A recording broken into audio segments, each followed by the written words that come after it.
자, 그럼 지금부터 2023 부동산 정책 포럼을 시작하겠습니다.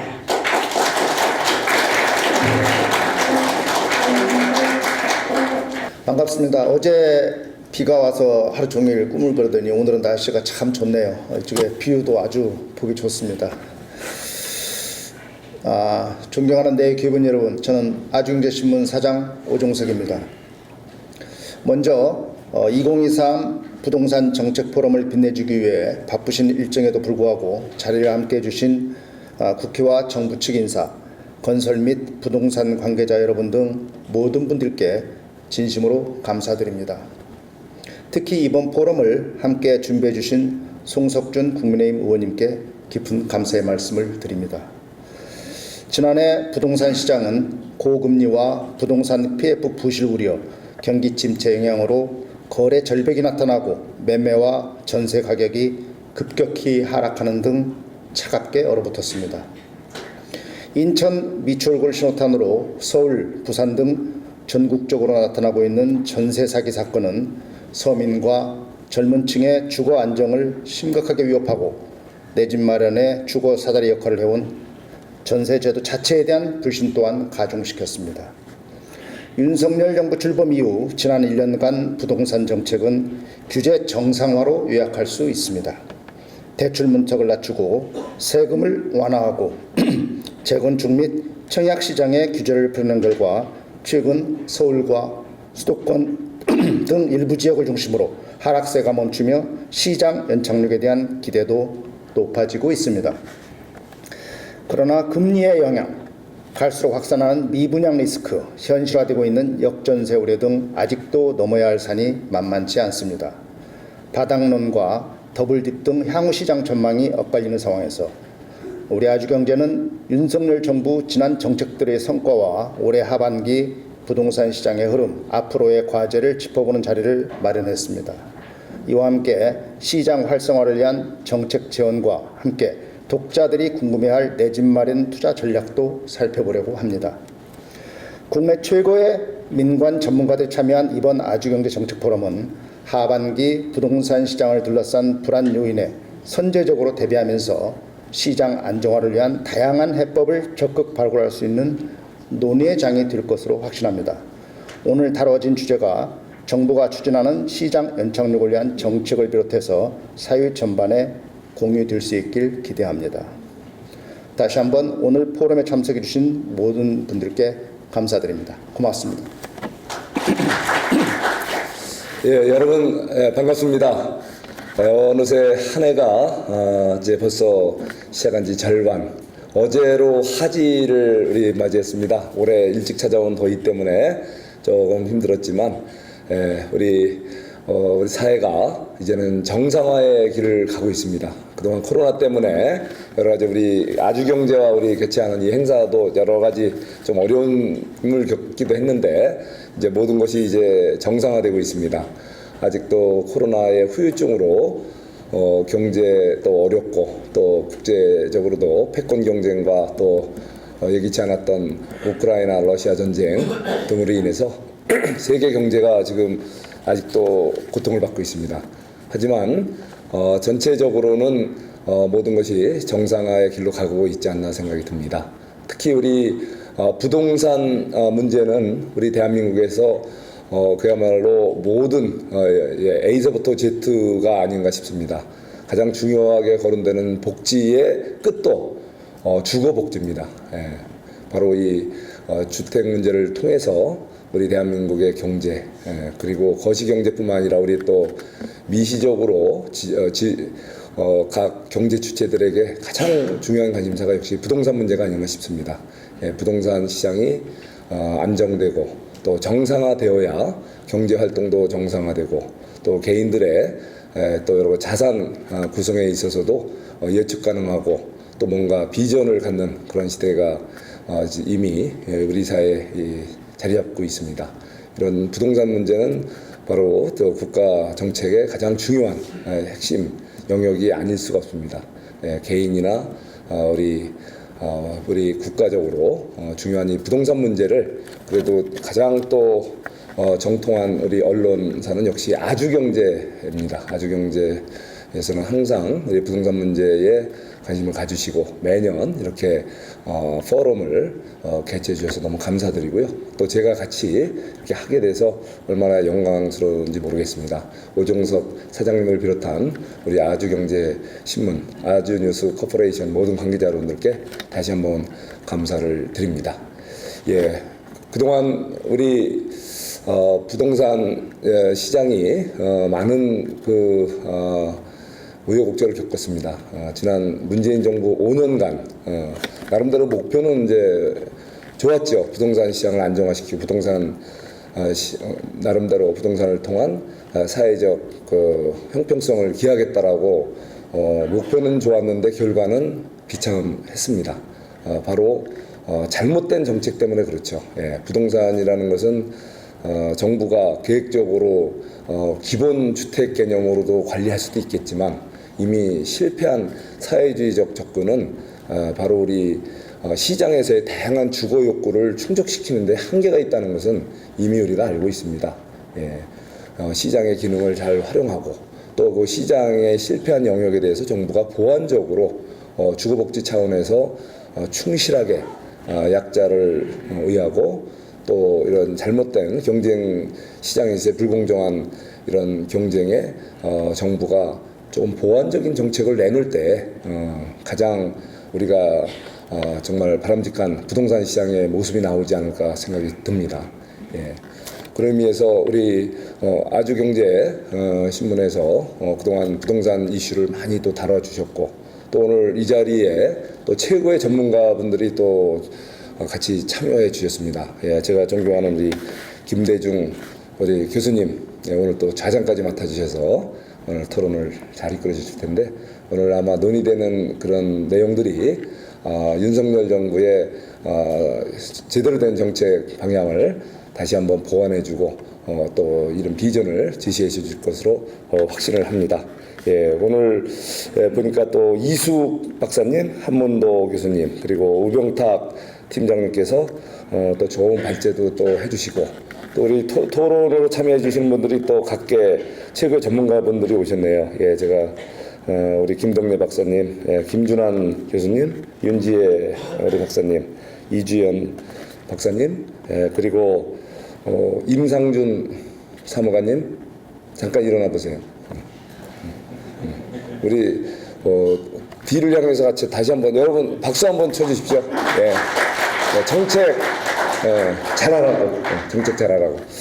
예, 오늘 사실은 뭐 원희룡 장관님이 이렇게 축사를 해주시기로 했는데 오늘 뭐 사정상 못 오신 것 같아요. 근데 저는 제가 국토부에도 근무를 해봤고 지금 이제 국회 들어와서 이렇게 의정 활동을 하지만 정말 이 정책을 만드는 데 있어서 가장 중요한 것은 바로 이 사무관들입니다. 예, 바로 정책을 구상을 하고 또 구체적인 안을 만들고 그것을 이제 위에 이제 과장, 국장, 실장, 장관을 보고하면서 최종 결정이 되지만 어쩌면은 시장의 목소리를 제일 많이 듣고 또 현장의 상황을 제일 파악을 많이 해서 구체적인 정책안을 만드는 것이 바로 중앙정부의 바로 이 사무관급들입니다. 이분들이 올바른 이런 시장에 대한 진단과 또 제대로 된 해법을 같이 제시해 줄 때 그것이 다듬어져서 이제 최고의 이제 정책이 되는 걸로 알고 있습니다.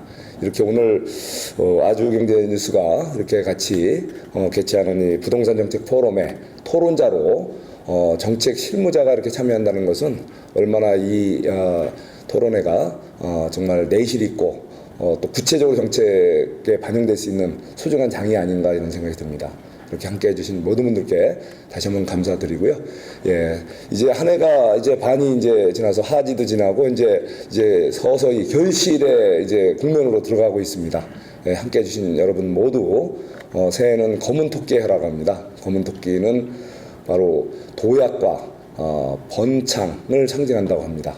여러분들 올 한 해 그동안의 어려움 다 이겨내시고 이제는 각자 계획하시는 모든 일에 큰 도약과 알찬 성과와 번영하는 내일이 있기를 기원드리면서 제 인사 가름하겠습니다. 여러분 축하드립니다. 고맙습니다. 안녕하십니까. 국토교통부 장관 원희룡입니다. 2023 부동산 정책 포럼 개최를 진심으로 축하드립니다. 뜻깊은 행사를 마련해 주신 오종석 아주경제신문 사장님, 그리고 송석준 의원님께 감사드립니다. 오늘 포럼에서도 다루겠지만 지금 부동산 시장은 큰 변화를 겪고 있습니다. 지난해부터 급격히 위축된 부동산 시장은 올해 초 정부의 규제 정상화 조치로 최근 거래도 회복세를 보이고 있습니다. 그러나 아직은 불확실성이 큰 상황으로 시장의 동향을 살펴볼 필요가 있겠습니다. 이런 가운데 시장을 바라보는 관점과 통찰을 공유하고 다양한 정책 과제를 논의하는 오늘 포럼은 매우 시의적절하고 의미 있는 행사라고 생각합니다. 오늘 포럼이 국민 주거 안정에 기여하는 뜻깊은 토론의 장이 되기를 희망합니다. 정부도 오늘 나오는 의견을 경청해서 국민의 주거 안정에 기여할 수 있는 정책으로 잘 반영하도록 하겠습니다. 다시 한번 아주경제 부동산 정책 포럼 개최를 진심으로 축하드립니다. 감사합니다. 네, 반갑습니다. 이수근이라고 합니다. 먼저 2023 부동산 정책 포럼 축하드리고요. 그리고 오늘 기획사 해주신 사장님, 의원님, 그리고 장관님 좋은 말씀 잘 들었습니다. 저희가 좋은 말씀은 좀 깊이 새겨가지고 저희 연구에 반영을 해서 좀 시장이 좀 더 안정되고 서민들의 주관적이 좀 더 나아질 수 있도록 하는데 기여를 하도록 그렇게 하겠습니다. 정부가 지금 출범한 지 1년이 좀 넘어가지고 조금 평가가 조금 이르긴 하지만 그래서 그럼에도 불구하고 일단 현재 수준이 우리가 우려했던 수준을 갖다가 어느 정도 정책을 통해서 극복을 해나가고 조금 더 나은 방향으로 가기 위해서 어떤 것들이 좀 더 이루어져야 되는지 조금 더 고민이 필요해서 한번 주제로 다뤄봤습니다. 다분히 개인적인 의견이기 때문에 보시면서 수긍하시면 같이 끄떡거려 주시고 아니면 다른 의견도 있으시다고 그렇게 생각합니다. 제가 말씀드릴 거는 세 가지 정도로 구성을 했습니다. 일단 정부가 정책을 했는데 무엇을 근거로 이런 정책을 만들었을까? 그거는 이제 과거에부터 있었던 부동산 시장의 히스토리를 갖다가 아는 게 좀 필요할 것 같습니다. 기본적으로 과거에 뭐가 잘못됐길래 이런 처방전을 내놨을까? 그래서 먼저 진단을 살펴보고 그 다음에 이제 현 정부의 정책들, 그러니까 시장 정상을 위해서 정책들을 갖다가 살펴보고 현재 어떻게 이행이 되고 있는지 간략하게 보도록 하겠습니다. 그리고 마지막으로 그런 정책들을 수행했는데 그러면 과거에 지녔던 문제들이 좀 극복이 되고 현재는 좀 정상화되는 그런 과정으로 가고 있는가? 그리고 우리가 추구하는 시장 정상화를 갖다가 하기 위해서 현재 정책들이 조금 더 보완해야 될 것은 없는가? 그것이 있다면 무엇인가? 하나의 쪽으로 해서 향후 과제를 제시하는 이렇게 세 가지 방향으로 잡아서 말씀을 드리도록 하겠습니다. 먼저 이제 진단인데요. 진단은 이제 하기 위해서 앞서 제가 서두에 말씀드린 것처럼 이게 아직 중간 평가 단계도 아니고 해서 기간이 좀 짧습니다. 그리고 우리가 양적 질적 지표를 갖다가 이용해서 평가를 할 수 있는 것은 조금 지양을 갖다가 하는 게 필요할 것 같습니다.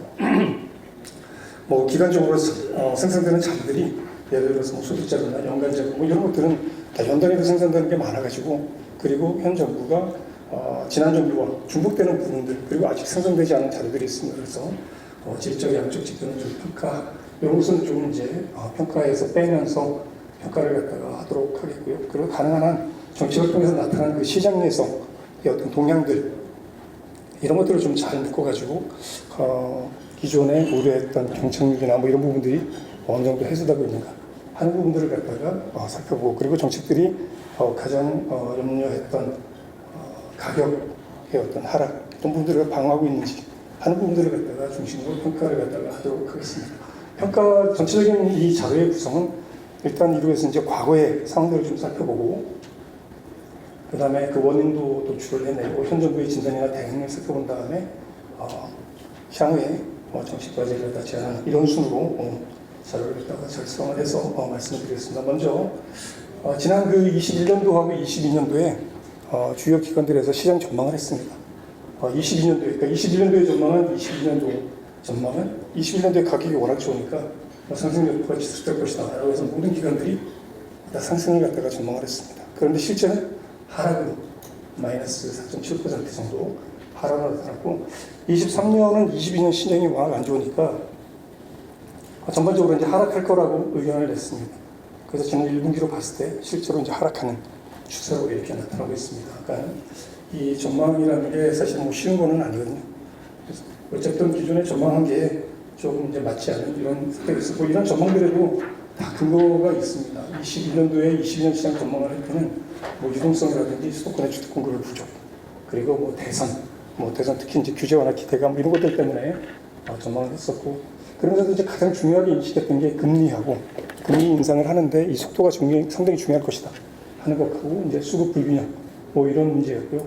23년도에도 역시 금리나 그다음에 매수 심리 위축 이런 것들을 갖다가 상당히 중요한 요인으로 작용했습니다. 그런데 23년도에 시장을 전망할 때 전반적으로 좀 하락할 거라고 전망했던 그거는 지난해 하반기에 가계부채 문제가 상당히 심각하게 대두되면서 이 대출 총량을 갖다 규제하는 작업들이 있었습니다. 그래서 이것 때문에 거래가 많이 위축이 되고 또 그에 따라 가지고 시장이 좀 이렇게 둔화되는 그런 양상을 보여주고 그래서 부채에 대한 대책들도 시장 전망을 하는 데 있어가지고 조금 부정적으로 하락할 것이라는 뭐 이런 전망이 있었고 이러다 보니까 이제 언론이나 전문가들이 이제 얘기를 할 때 주로 이제 언론에서는 뭐 금리가 최대 변수였다, 2년간 하락할 것이다, 역대급 빙하기를 지날 거다, 뭐 이런 식으로 이제 2023년을 갖다가 전망을 하게 된 거죠.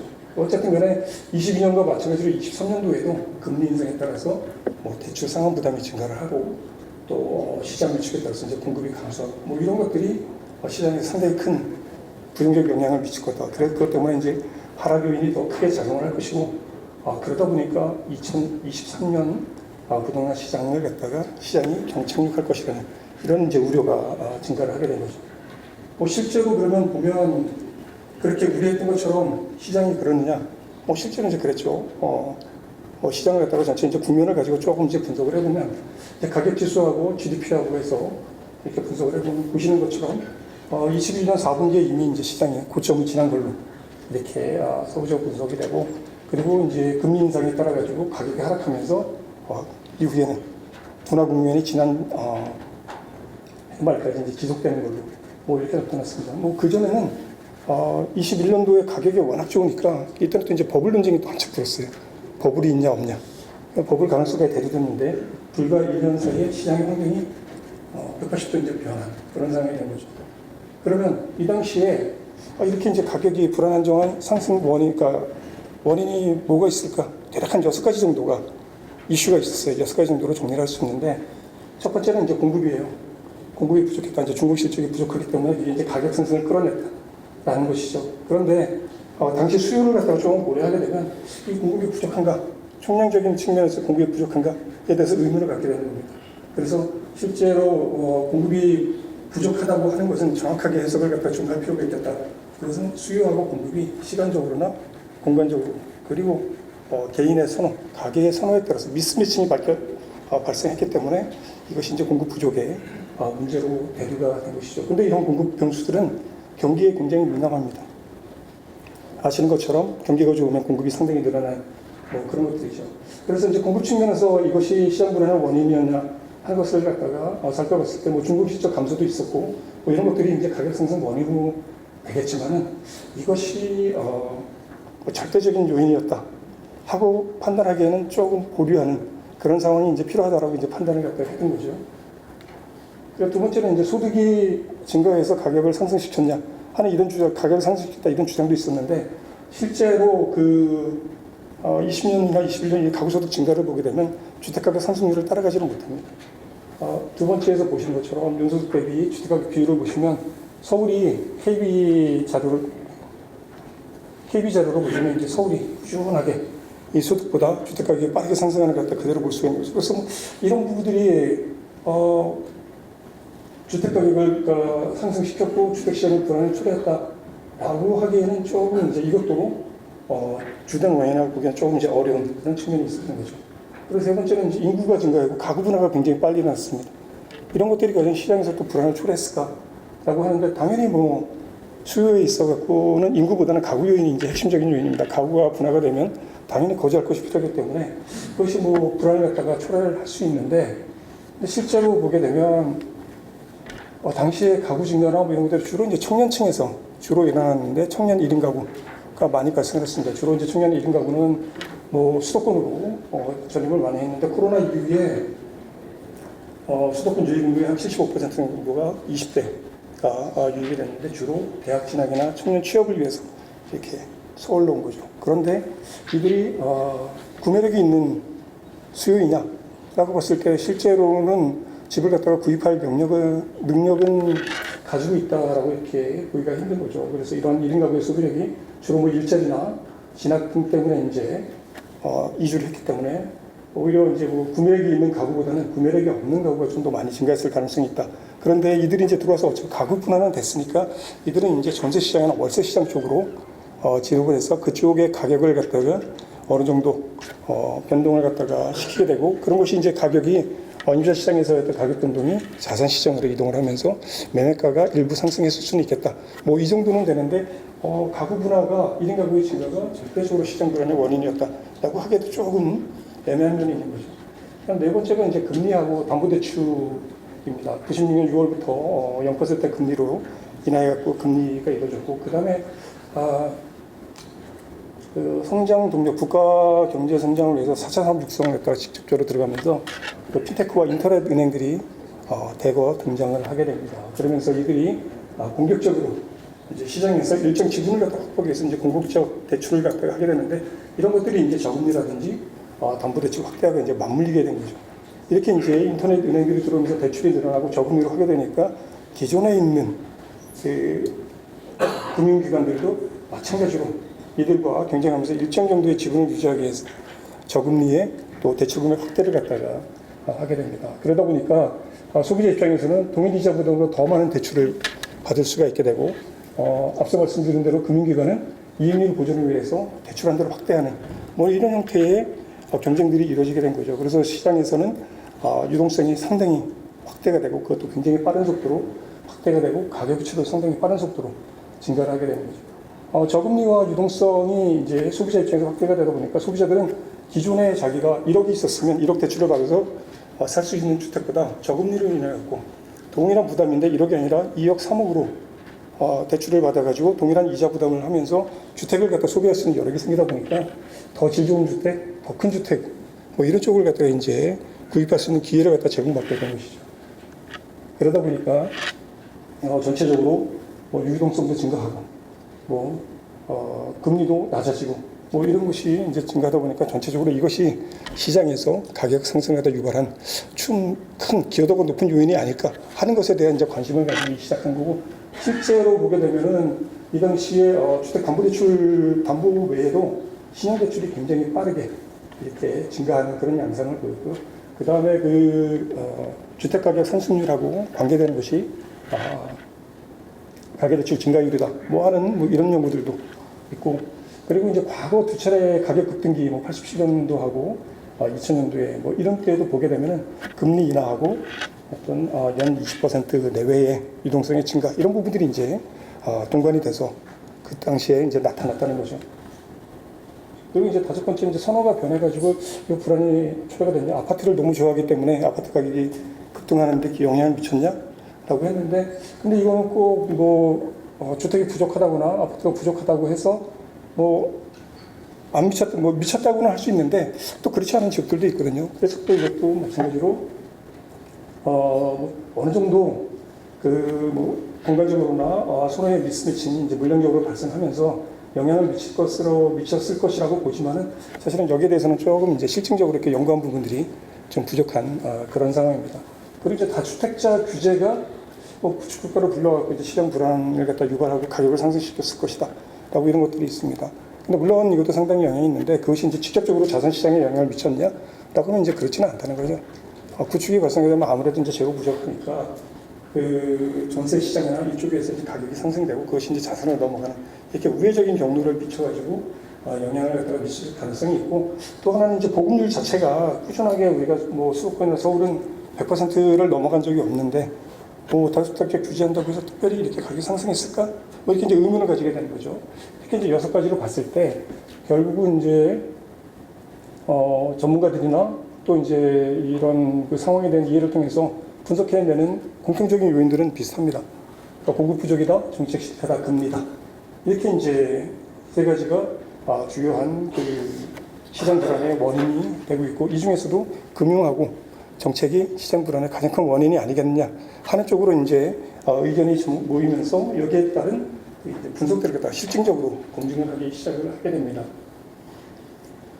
그 대표적으로 이론적으로는 뭐 하단에 보신 것처럼 금리하고 주택가격의 영향에 관한 연구들이 기존에도 있어 왔는데, 금리 인상 시기에 가격이 이제 하락을 하게 되고, 이제 가격과 금리는 이제 상관관계, 역의 상관관계이기 때문에 금리 인상 시기에 가격 하락 시기에 이제 가격이 하락하게 되고, 또 이 시기에 금리를 갖다 인상시키는 이런 충격을 주게 되면 주택가격 하락이 더 커지는 가장 영향이 강한 것으로 뭐 이렇게 나타나는 이제 상황이 만들어지고, 반면에 이제 금리가 인하되는 시기에 통화를 갖다 좀 더 늘리게 되면은 주택가격이 상승하는 기여도가 굉장히 커지는 뭐 이런 것들이 이제 선행 연구를 통해서 나타나고 있습니다. 그런 것을 갖다 이제 실증적으로 보여준 것들이 이 그림인데, 요거는 이제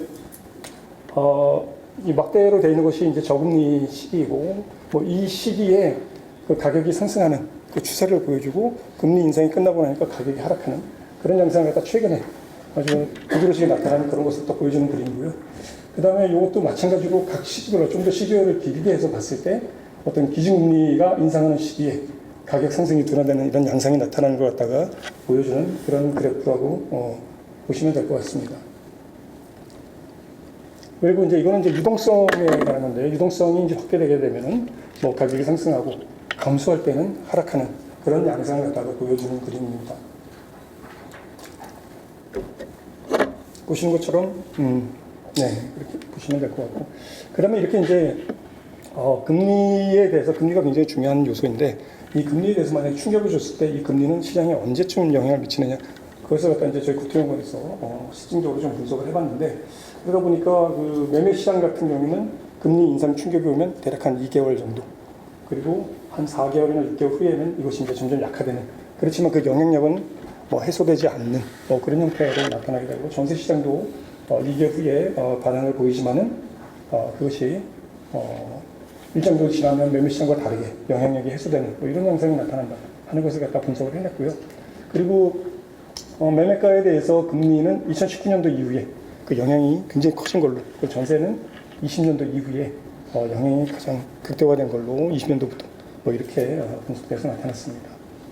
그래서 어쨌든 그 금리나 통화량 뭐 이런 것들이 이제 점차 영향도 확대가 되고 있고, 또 뭐 이런 것들이 실제로 봤을 때 만약에 금리가 하단에 보시는 것처럼 1%포인트 인상되면 아파트 매매 가격은 서울에서는 뭐 한 2.1%포인트 정도 하락하는 이런 효과들이 이제 나타나게 된 거죠. 그래서 어떻게 보면 이제, 그리고 또 이 금리가 전체 주택 시장에서 주택 가격의 변동을 갖다가 하는 데서 기여도 부분을 보게 되면, 원래는 가격이 가격에 미치는 영향이 가장 크게 나타나는데, 최근에 이런 금리 변동기나 뭐 이런 경우가 발생하게 되면 그 금리에 의한 영향력이 크게 나타납니다. 기여도가 크게 나타나는데, 최근에는 그 한 34%에서 44% 정도 가격 상승에 금리가 기여한 걸로 뭐 이렇게 나타난 거죠. 근데 이건 역으로 해석을 하게 되면 가격이 하락할 때 금리 기여도도 이만큼 높다는 걸 갖다가 이야기를 하게 됩니다. 그러면 이런 시장에 대한 상황, 그러니까 금리하고, 제가 이제 금리만 갖고 주로 이제 설명을 했는데, 금리하고 정책이 상당히, 규제들이 상당히 큰 영향을 미쳐갖고 기여도가 상당히 높은 그런 것들이다라고 했을 때, 정부는 지난해 정부가 출범하기 전후부터 해가지고 이런 가격 급락이나 거래 위축, 소비 심리 둔화, 그리고 공급이 국지적으로 감소하고 있는 이런 부분들에 대해서 굉장히 심각하게 이제 인식을 하기 시작하고, 거기에 따라 갖고 그 과도한 뭐 수요 관리 정책이라든지 수급 불안, 유동성 제약, 뭐 빠른 금리 인상 이런 것들이 이제 경착륙을 갖다 초래할 수 있는 위기 요인이다라고 이렇게 이제 파악을 하게 되고, 거기에 따라 갖고 이런 것을 갖다가 해소하기 위해서 5가지 방향성을 갖다가 제안을 갖다가 정책 기조를 이제 확인을 하게 되죠. 시장 기능의 회복이나 공급의 확대, 세제 정상화, 규제 정상화, 그 다음에 복지 지원 강화. 이렇게 해서 이걸 갖다 이제 정책 기조로 설정을 해가지고 이런 부분들을 갖다가 국정과제에다가 다 녹여내게 됩니다. 대선 공약에서 나왔던 건 이제 세제나 대출, 주택 공급, 전월세 시장 이것을 갖다가 이제 안정화시키고 규제는 완화하는 뭐 이런 것들을 갖다가 가져가면서 이 부분들을 갖다가 국정과제, 부동산 관련되는 국정과제가 대략 크게 나누면 이제 대략 한 4가지 정도 되는데 이 부분에다가 다 이제 녹여낸 거죠. 그래서 첫 번째 이제 국정과제가 주택 공급 확대, 시장 기능 회복을 통한 주관적 실현입니다.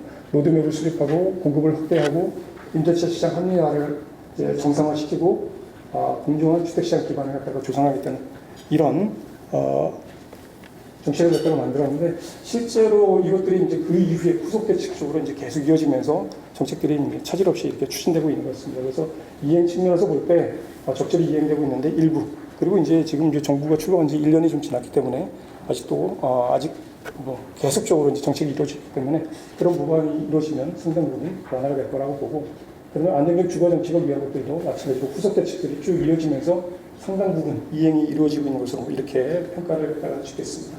이렇게 하다 보니까 시장에서 이제 상황이 조금씩 이제 변하고 있는 것이 나타나기 시작합니다. 매매 가격은 이제 하락폭이 꾸준히 이제 둔화가 되고 있고 매매 거래도 이제 매수세가 일부 매우 완만하지만 회복되고 있는 것이 나타나고 있고 공급도 분양 물량이 감소하고 있지만 미분양 물량도 이제 감소하고 있는 뭐 그런 것도 나타나고 있고 금리와 유동성도 이제 금리도 내려가다가 그리고 유동성도 줄어들다가 일정 시점에서 조금 이제 수요를 갖다가 증가시키는 그런 것을 갖다 대변하듯이 대출 금리가 증가세로 전환됐고 소비 심리가 지난 1월부터 꾸준하게 이제 저점을 찍고 상승하기 시작한 이런 양상들이 정책의 효과로 이제 나타나기 시작을 한 거죠.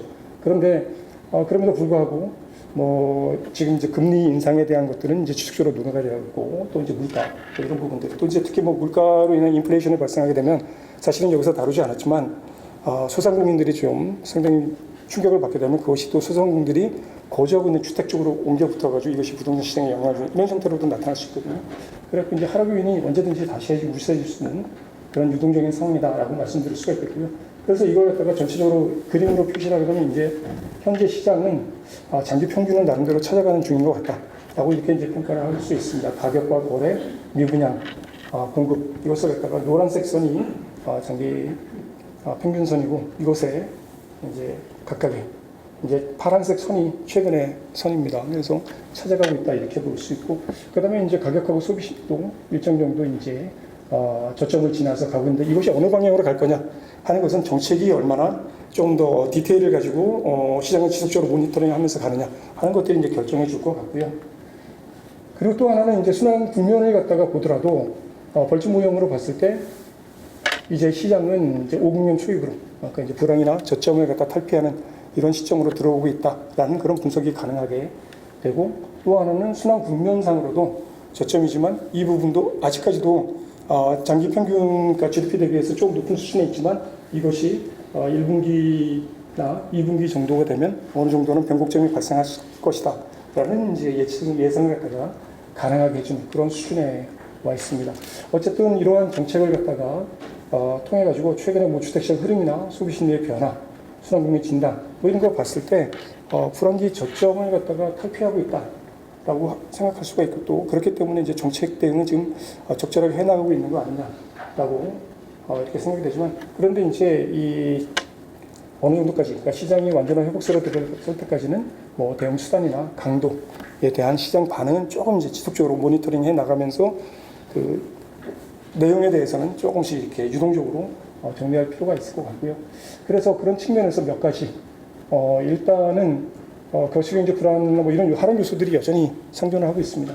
그러다 보니까 시장 회복까지는 좀 더 긴 인내의 시간이 필요할 것 같고 또 그것을 위해서 주기적으로 시장 성과를 갖다가 모니터링하는 뭐 이런 것도 해야 되고 그걸 통해 가지고 개선이 필요한 부분들은 이제 보완을 해주면 좋을 것 같고요. 그리고 시장 정상화를 위해서 다주택자 이 규제 패러다임은 조금 이제 전환을 갖다 명확히 해볼 필요가 있을 것 같습니다. 저희가 연구를 해보니까 기준을 갖다가 기존 2주택으로 이렇게 계속 가져가야 되는지에 대해서 좀 의견이 나눠지는 것 같습니다. 그래서 기준을 갖다가 좀 조정도 하고 세계별로 혼란스러운 주택수 기준도 좀 정비할 필요가 있을 걸로 이렇게 생각이 되고요.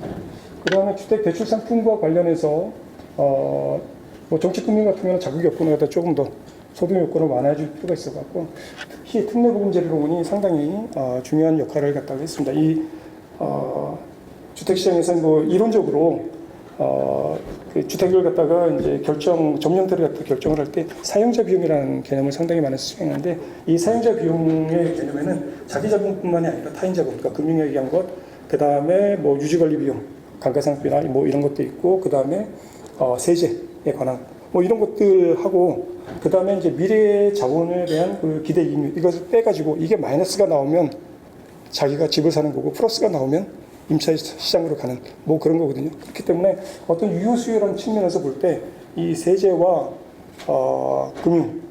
금리를 갖다가 건드려주는 부분은 사실 좀 굉장히 중요합니다. 그래서 일단 정부에서 경착륙을 막기 위해서 유효 수요를 갖다가 좀 창출한다고 하면 일단 중요한 금융제법을 갖다 완화해주는 것이 필요하기 때문에 그런 측면에서 특례보금자리론을 조금 더 좀 뭐 길게는 아니고 조금 이제 한 6개월 정도 더 연장하는 것도 가능하지 않겠느냐라는 것이고, 특례보금자리론이 4%인데 4% 금리가 4%대일 때 시장에서 굉장히 소비나 뭐 이런 것들이 정상적으로 이루어지는 걸로 저희는 그렇게 분석을 하고 있습니다. 유동성 관리도 이제 지속적으로 해줘야 될 것 같고요. 주택 공급도 40대에서 50만 원 사이로 꾸준하게 해주는 것도 필요하고, 그리고 이제 획기적으로 좀 이제 착공을 확대하는 방안을 갖다가 마련할 필요가 있을 것 같습니다.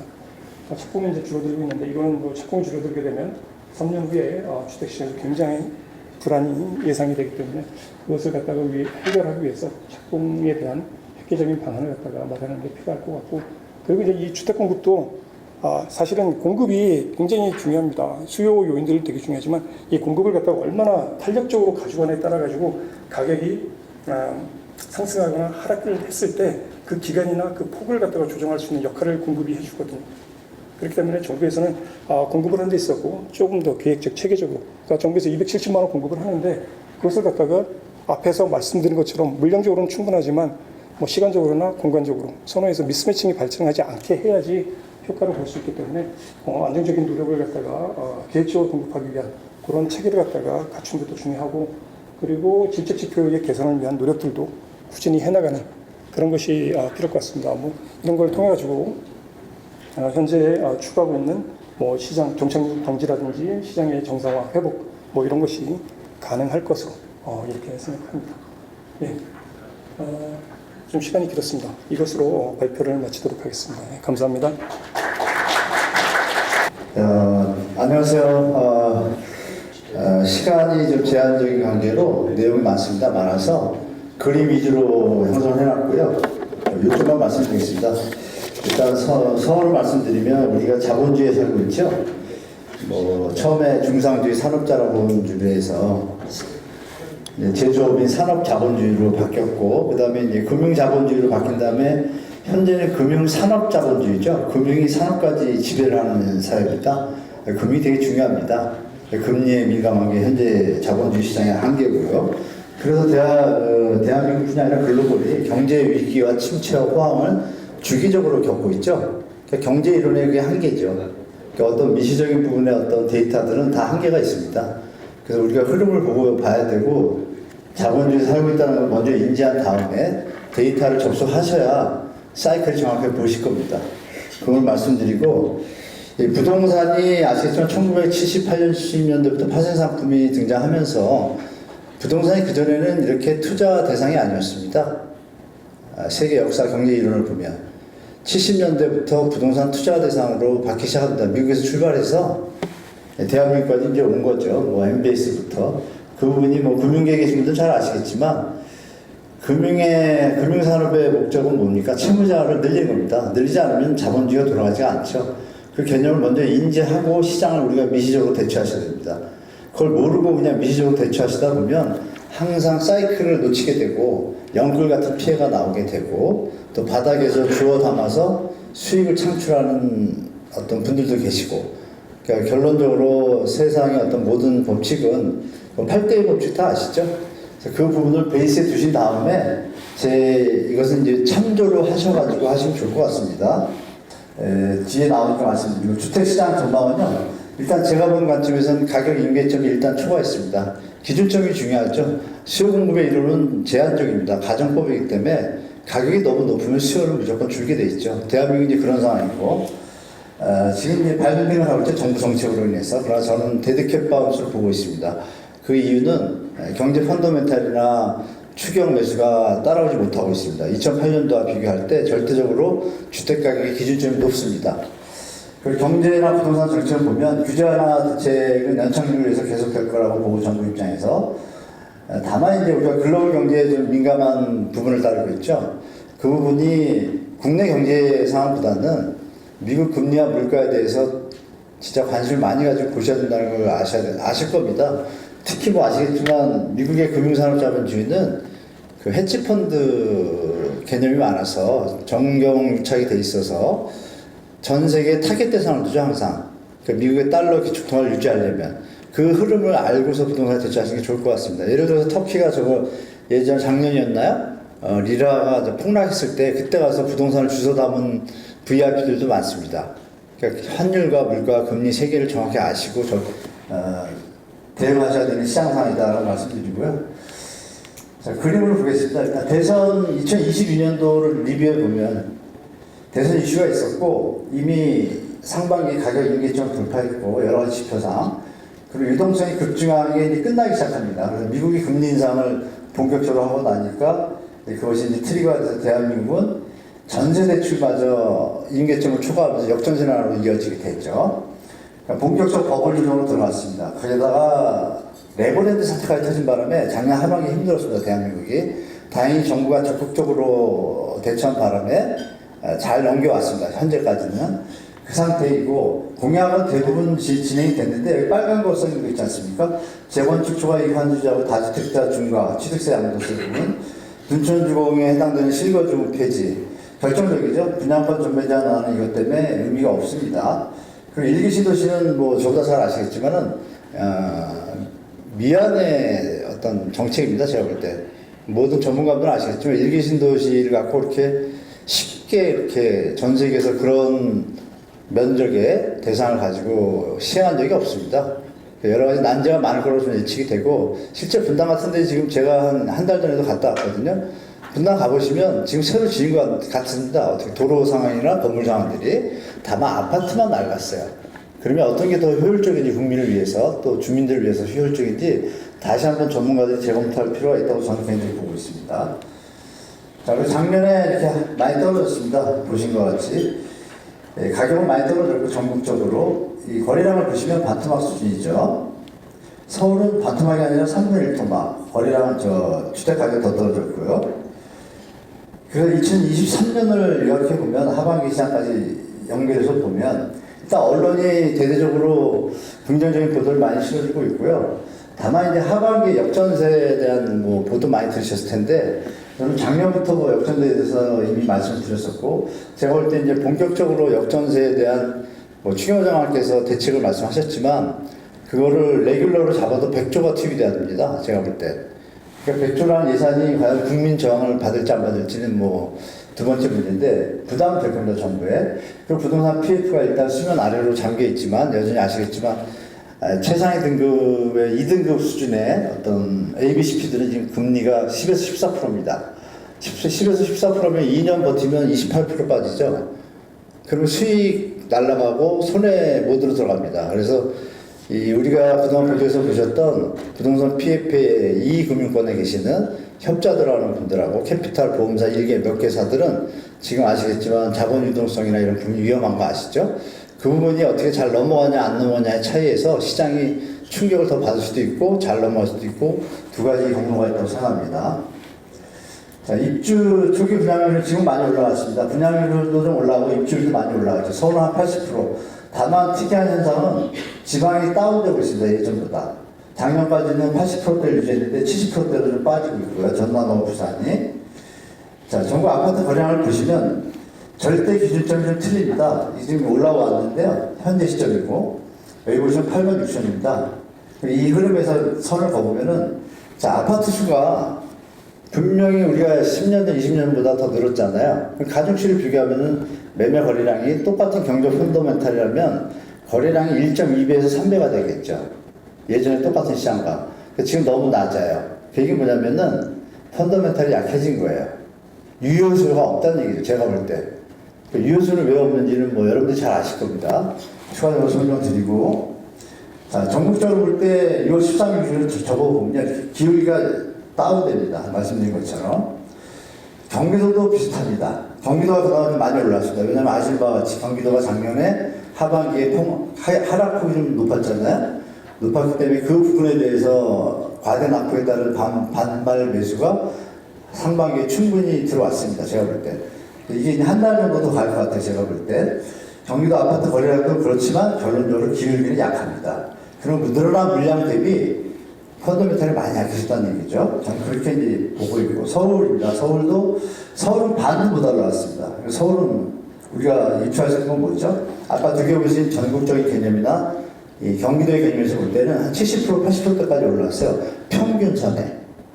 중요한 것은 2008년, 2009년도에 규제 완화 대책 던졌을 때 평균선 대비 140%까지 올라갔습니다. 상당히 약하죠, 힘이.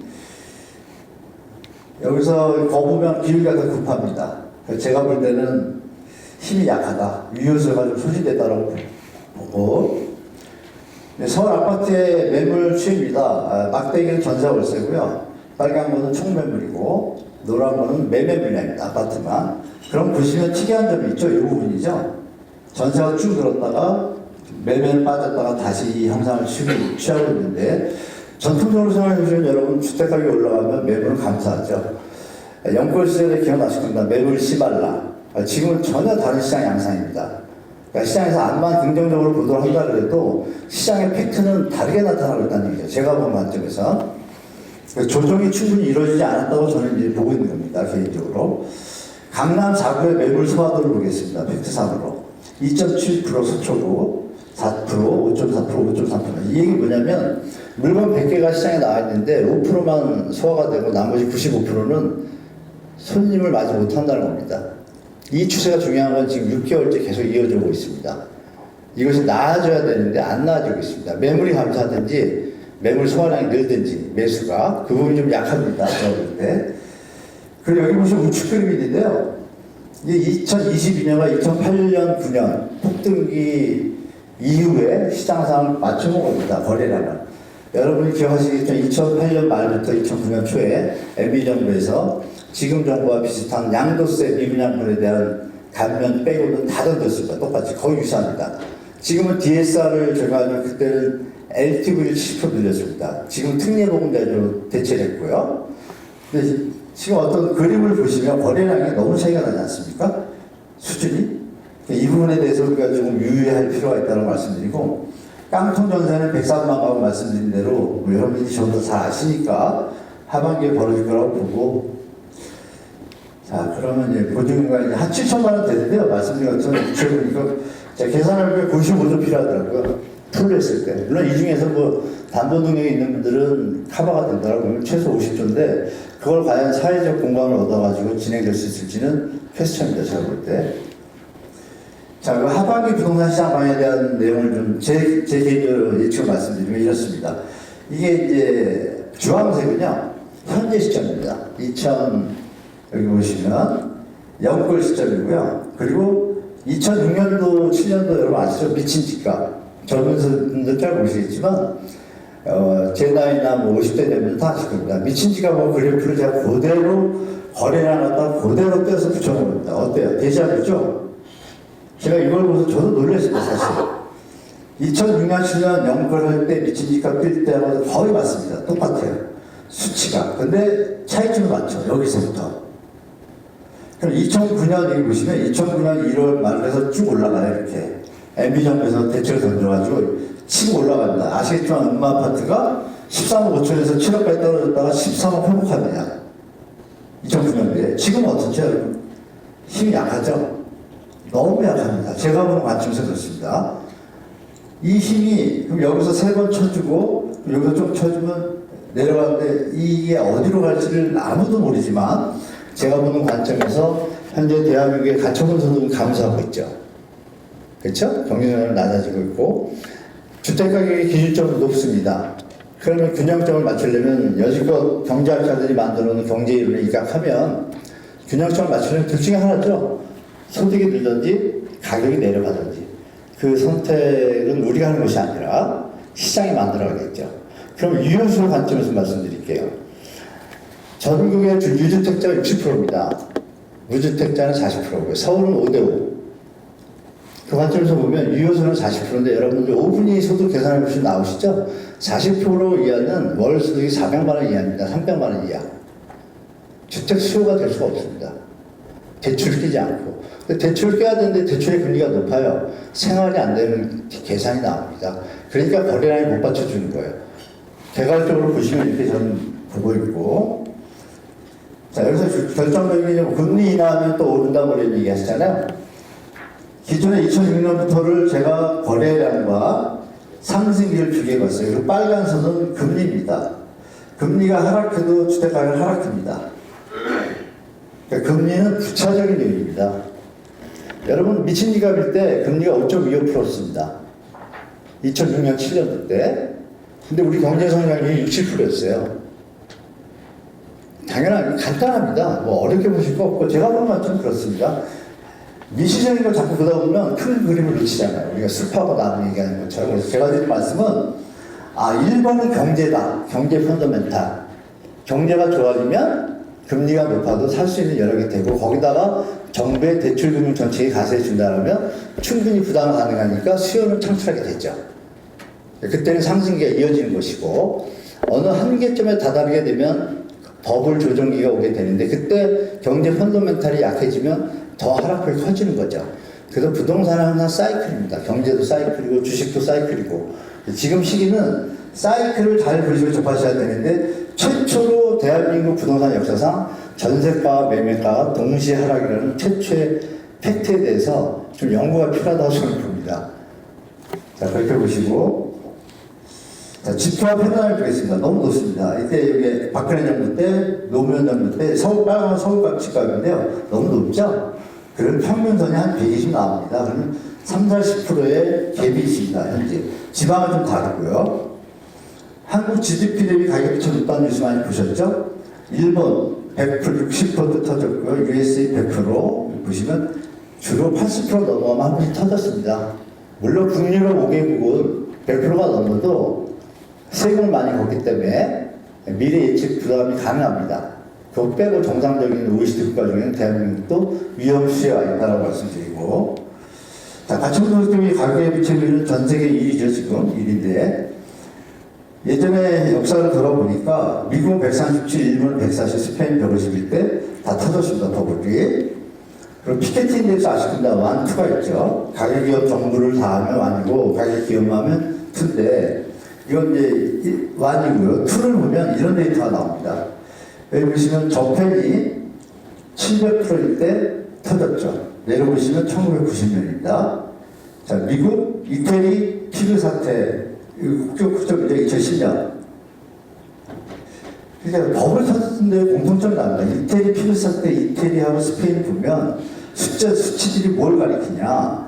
일본은 7, 이탈리아 7, 미국 4.8, 스페인 8일 때 버블이 터졌습니다.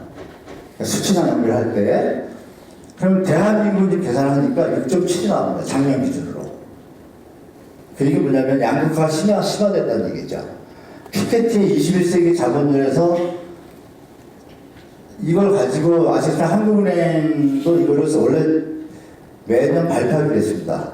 했다가 슬그머니 없어졌습니다. 왜? 이 지표가 얼마나 대단한 연구로 나온지를 다 인정했기 때문에 경제학회에서.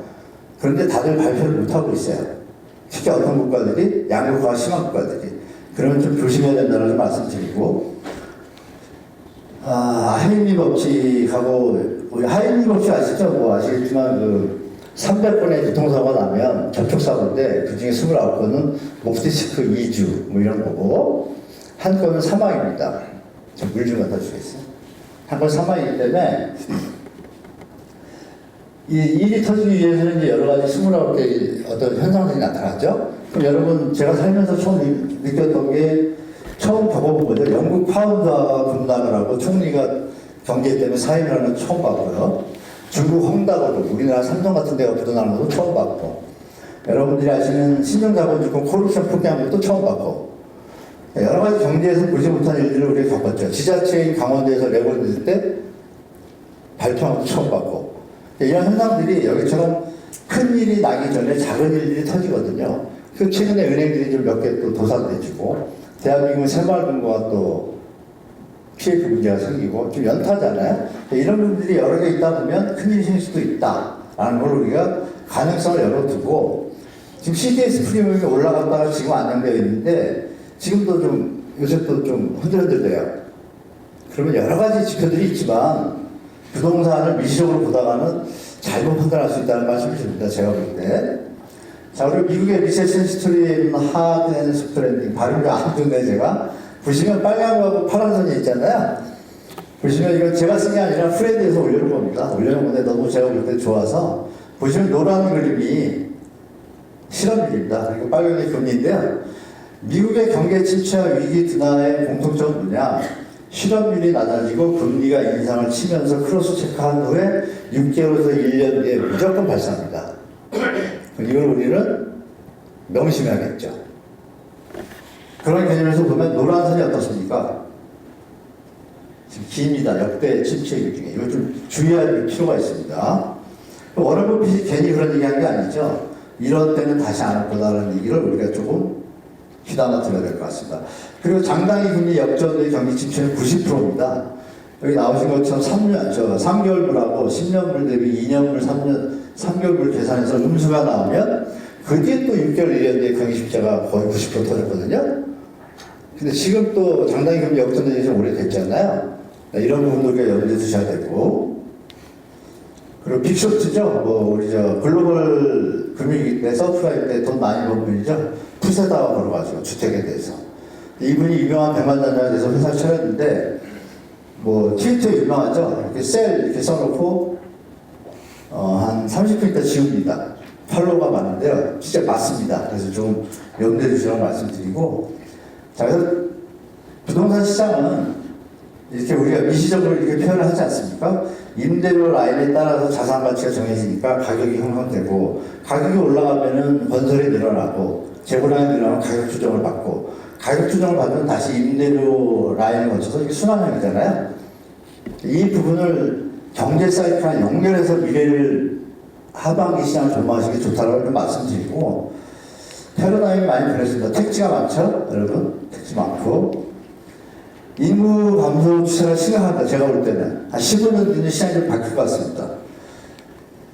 그리고 한국 혼인건수하고 출산 관계를 보시면, 여러 가지 논문을 제가 몇 개 봤더니요. 혼인건수하고, 요 계산을 해보니까 상관관계가 출산하고 0.89가 나오는데 그 텀이 25년입니다. 출산수가 적어도 25년 뒤에는 정확하게 주택시장에 반영된다. 이런 얘기입니다. 그림을 보시면 약하죠? 선이.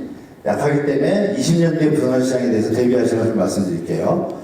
하반기도 대비하시지만, 자, 이렇게 시장 변하죠? 은퇴계층 늘어가고 소득 감산, 처분 증가, 영목이지. 주택 영목이죠? 주택 좋아지고, 고령 1, 2가구 증가하니까 중성으로 넘어가시고, 주택금의 핵심 전력, 아까 보신 것처럼 인구가 감소하니까 좀 줄어들 것이고, 그래서 이런 부분에서 제가 볼 때, 시간이 죄송합니다. 경천인데. 그러니까 결론으로 말씀드리면 그렇습니다. 지금 시장은 조정기다. 그리고 지금 일시적 반등은 저는 데드캣 바운스를 보고 있고, 이 시기에 너무 과도하게 미래에 대해서 장밋빛을 그리는 것보다는 보수적으로 대처하시면서 미국 경제 상황, 또 중국하고 사이에 안 계시잖아요. 그런 부분에서 뉴스 좀 보시면서 부동산 시장에 부동산 뉴스는 보시지 마시고 경제 뉴스를 보시면서 시장에 대처하시는 게 현명한 대처 방안이라고 좀 말씀드리겠습니다. 감사합니다. 네, 안녕하십니까. 신한은행 우영탁입니다. 반갑습니다. 네, 시간이 조금씩 딜레이되고 있는데 가능한 한 압축적으로 짧게 진행해 보도록 하겠습니다. 지금 시황에 대한 부분하고 세금 일부에 대한 말씀을 좀 드릴 건데요. 우선 먼저 말씀드릴 게 이제 사회 정책적인 이 현재 부동산 시장을 사회 정책적으로 바라볼 때하고 개인의 의사결정 측면에서 바라볼 때하고는 좀 결이 달라야 된다라고 하는 게 오늘 말씀드릴 내용의 핵심 주제라고 할 수 있겠습니다. 직전까지 이제 그 연끌과 관련된 이슈들이 사회적으로 굉장히 문제가 많이 됐었고요. 사실은 따져보면 과거에도 연끌로서 부동산을 집을 구매하는 경우도 굉장히 많았을 텐데 최근과 같이 이렇게 화두가 됐던 적은 뭐 좀 드문 상황이었던 것 같습니다. 제가 아는 분들 중에 한 분 얘기를 좀 드릴 건데요.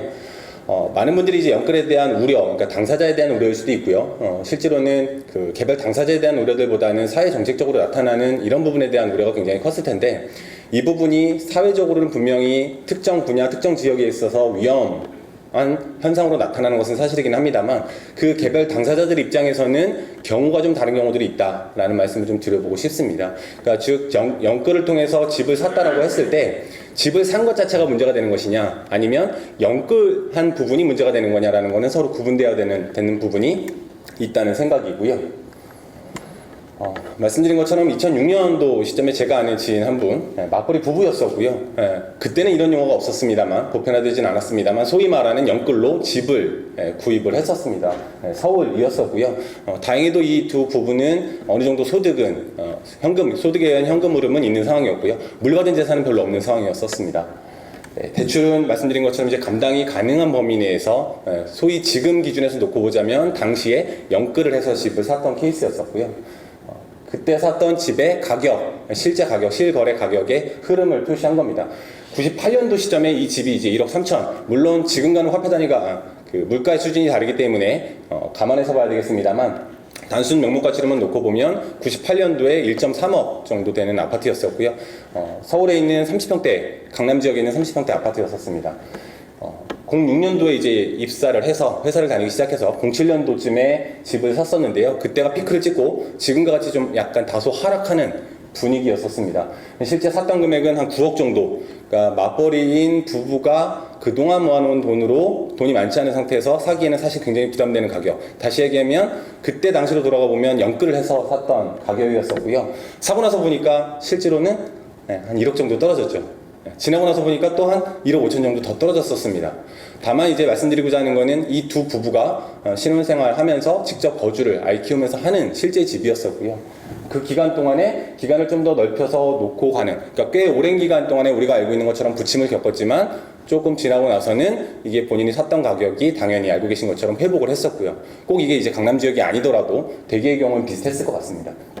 그래서 가장 이 경우에 이제 이 집이 고점으로 올라갔을 때가 이제 26억, 소위 말하는 지나치게 높은 가격이었던 상황이었었고요. 그 뒤에 이제 직전까지 굉장히 많이 또 떨어졌죠. 19억까지 거래가 떨어졌다가 지금은 다시 반등 상황에서 다시 가격을 일부 회복하고 있는 이런 상황입니다. 중간에 이제 파란색 선으로 표시를 좀 해놓은 게 있는데요. 대략 한 10여 년 정도 지난 기간, 그러니까 가장 최악의 경우에 이 집을 샀던 케이스라고 할 때 버틸 수 있을 거라는 전제 하에서 그 자금 여력 범위에서 본다면 한 10년 정도 텀을 놓고 봤을 때는 가장 높은 가격에, 그 전에 가장 높은 가격에 샀을 때에도 결국은 10년 뒤에는 회복하는 모습을 실제로 보였다라고 하는 게 함의하고 있는 부분이 분명 일정 수준 있다고 생각이 듭니다. 주식 부동산, 그 앞에 보는 건 뭐 익숙하신 차트일 텐데요. 매매 가격 지수를 표시를 한 차트입니다. 서울을 포함한 각 지역의 차트인데요.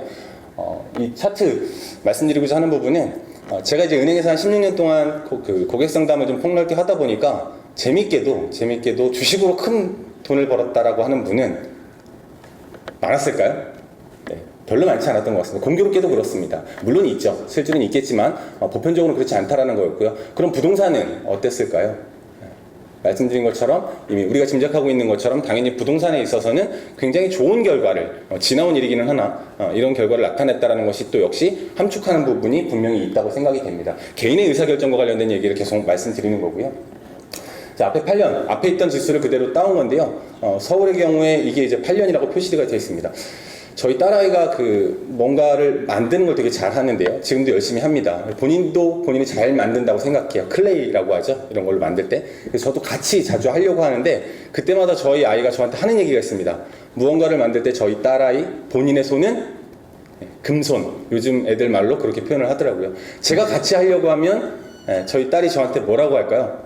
무언가를 만들 때 아빠 손은 똥손이라는 표현을 하더라고요.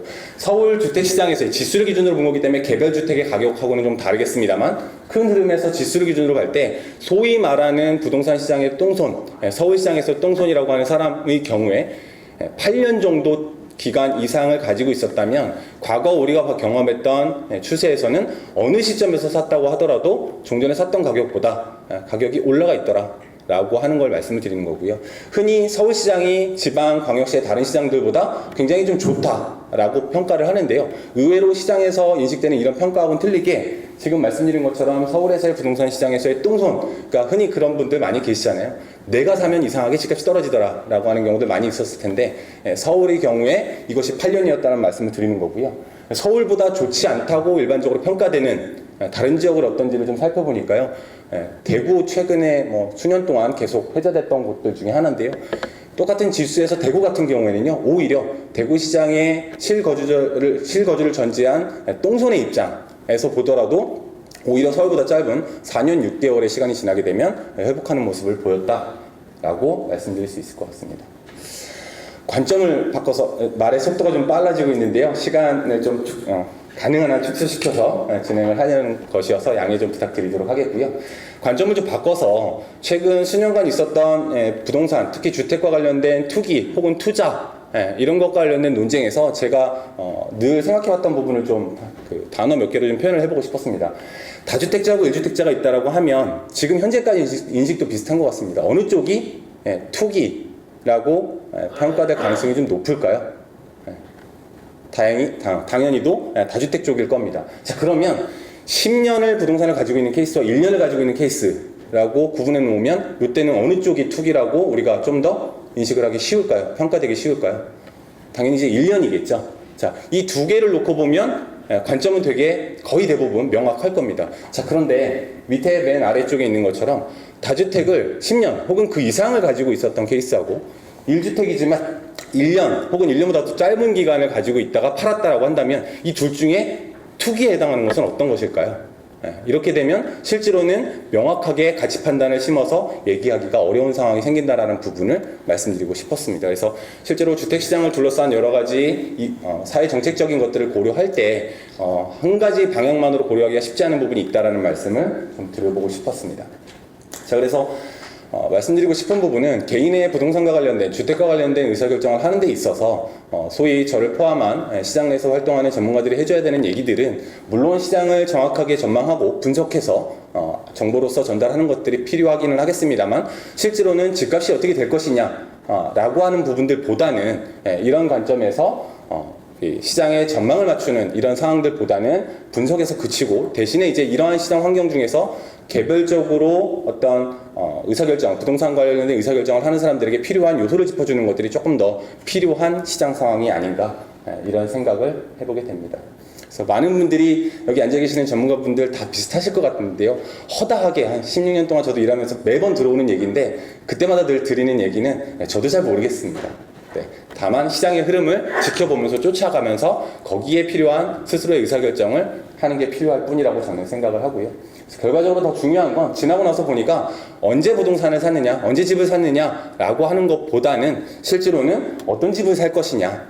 물론 이것도 정답은 없는 것 같습니다. 예를 들면 뭐 부산에서 일을 하셔야 되는 분이 무작정 가격 상승만을 놓고 뭐 서울에 있는 것을 살 수도 없는 노릇일 거고요.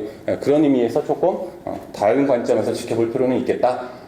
시장을 지켜보는 것보다는 실제로 아까 서두에 말씀드린 것처럼 스스로의 가계, 우리 가계의 부담 정도, 대출을 포함한 여력을 살펴보는 것이 더 바람직한 의사결정이 됐던 상황이 많았다는 말씀을 드리고 싶습니다.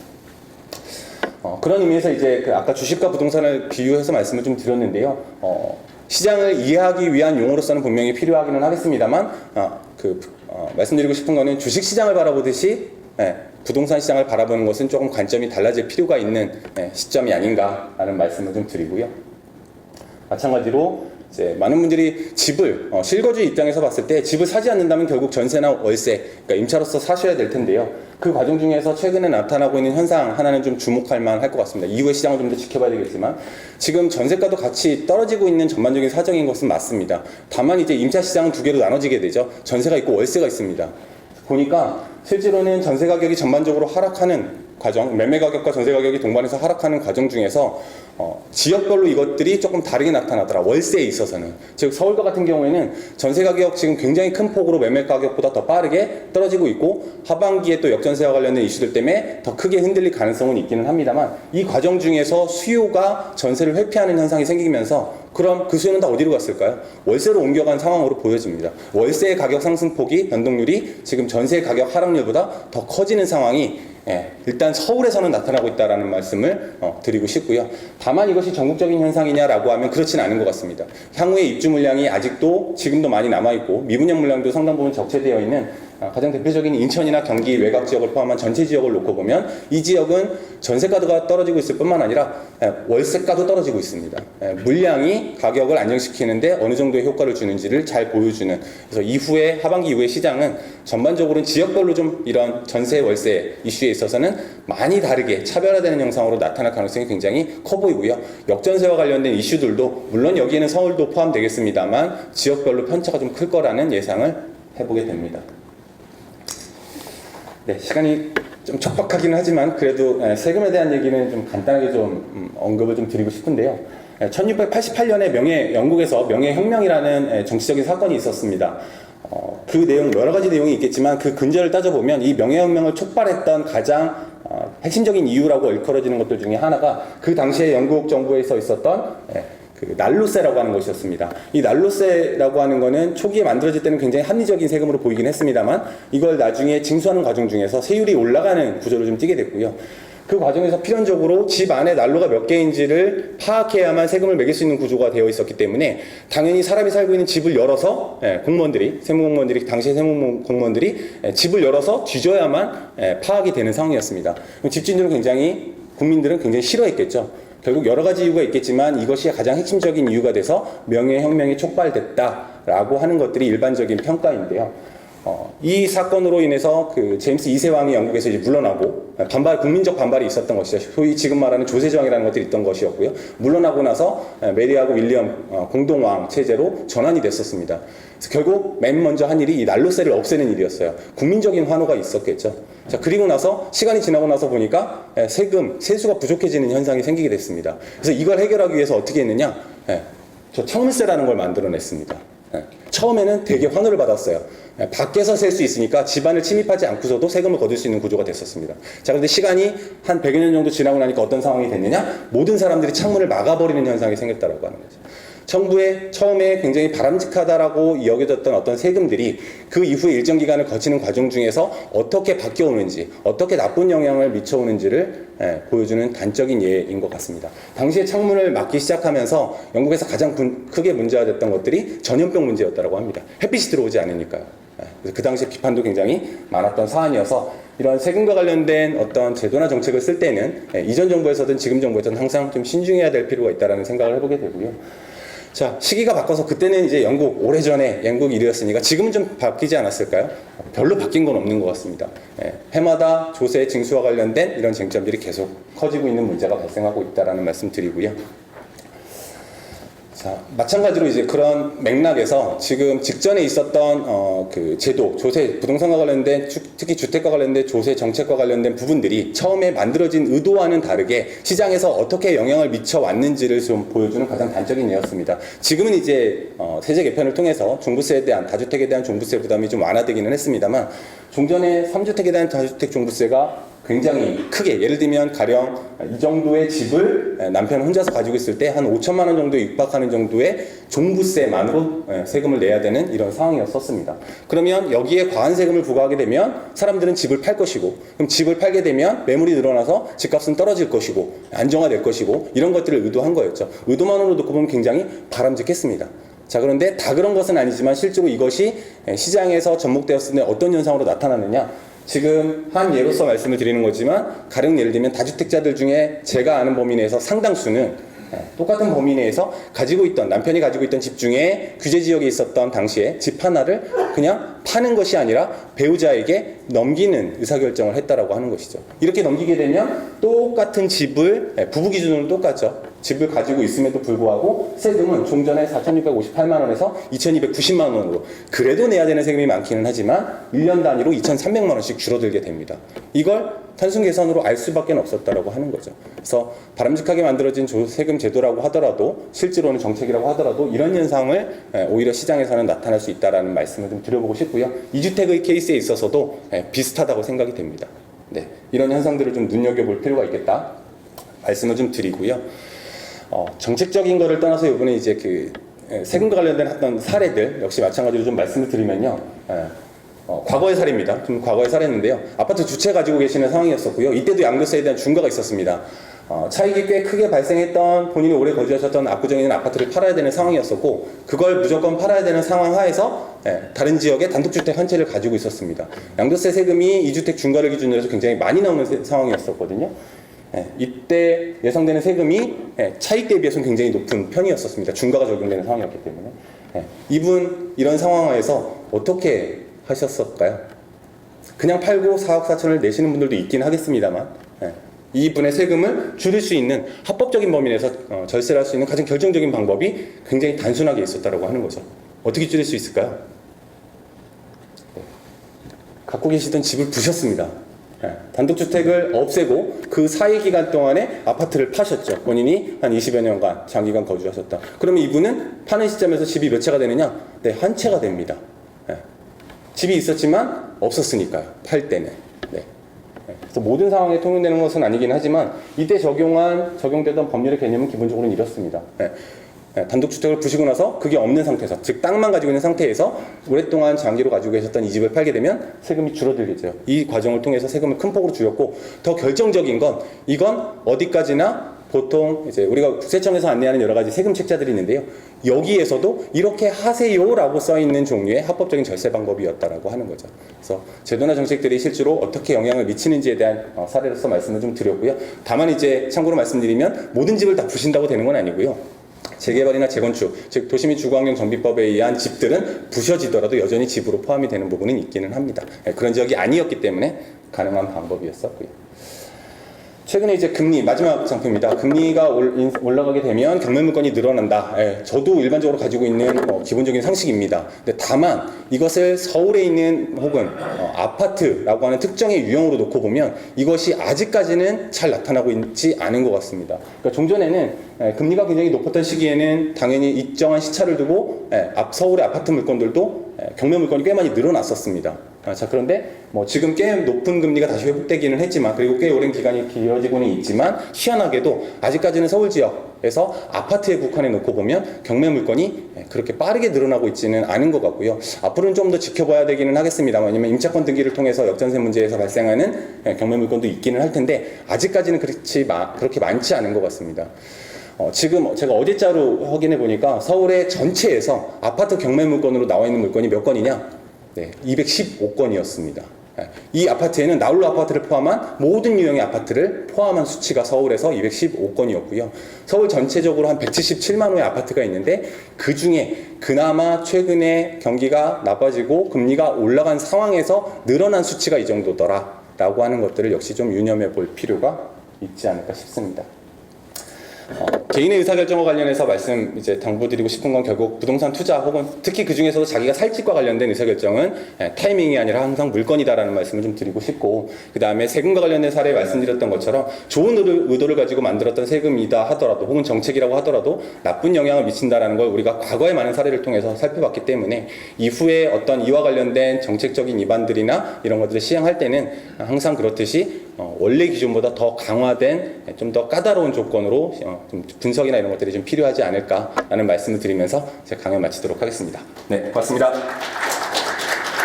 해당 토론은 명지대학교 부동산학과 권대중 교수님께서 좌장 역할을 맡아 진행에 도움을 주시겠습니다. 오늘 그 발표하신 세 분에 대한 거는 이미 여러분 잘 들으셨지만은 우리 국토연구원의 이숙 선임연구원은 정책의 배경 또 우리 이번 윤석열 정부의 그 공약 이런 것들을 연구자 입장에서 잘 정리하신 것 같습니다. 두 번째 우리 한문도 교수가 발표한 내용은 시장을 좀 더 이 거시적인 측면에서 보고 판단하라는 게 요지인 것 같습니다. 마지막으로 우리 우병탁 팀장께서 발표하신 내용은 이 부동산은 항상 우상향하기 때문에 시기가 중요하진 않다. 결국에는 좀 장기적인 측면으로 투자하는 게 좋다라는 말씀을 하셨습니다. 최근에 금리가 이제 멈추고 있지만은 우리 이숙 연구원께서 말씀하신 내용도 그렇고 한문도 교수가 말씀하신 내용도 일맥상통하게 경기가 침체되는 이유는 이제 금리 상승이고 또 여기에 가장 중요한 것은 이제 경기 침체라고 봐요. 오늘 세 분의 내용 중에서 경기 전망은 명확하게 안 하신 것 같아요. 혼란의 시기가 아닌가. 그런 차원에서 아마 이 전망은 정확히 맞출 수 없는 것 같아요. 미국도 2021년도 6월 달에 FOMC에서 금리를 3.8%로 올리기로 했다가 불과 3개월 후인 9월 달에 4.6%로 변경했죠. 다시 또 3개월 후인 12월 달에 5.2%까지 변경해서 지금 현재 5.25%까지 올라갔죠. 전망은 틀리라고 있는 것 같습니다. 저도 부동산을 올해 40년째 하고 있는데 돌이켜보면 저도 정확히 맞추는 수보다 틀리게 더 많지 않았나는 생각이 듭니다.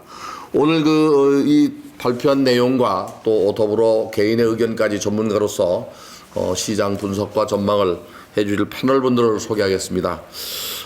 저의 오른쪽에서 맨 끝에 부분이 주택산업연구원의 김덕래 실장 나오셨습니다. 박수로 맞이해 주시기 바랍니다. 두 번째는 우리 부동산 114의 윤지혜 수석연구원 나오셨습니다. 세 번째는 아까 우리 송석준 의원께서도 용기를 주셨는데 우리 주택정책과의 임상준 사무관님 나오셨습니다. 네. 제 왼쪽으로는 지지옥션의 이주연 선임연구원 나오셨습니다. 그리고 마지막으로 우리 디지털대학의 김윤환 교수 나오셨습니다.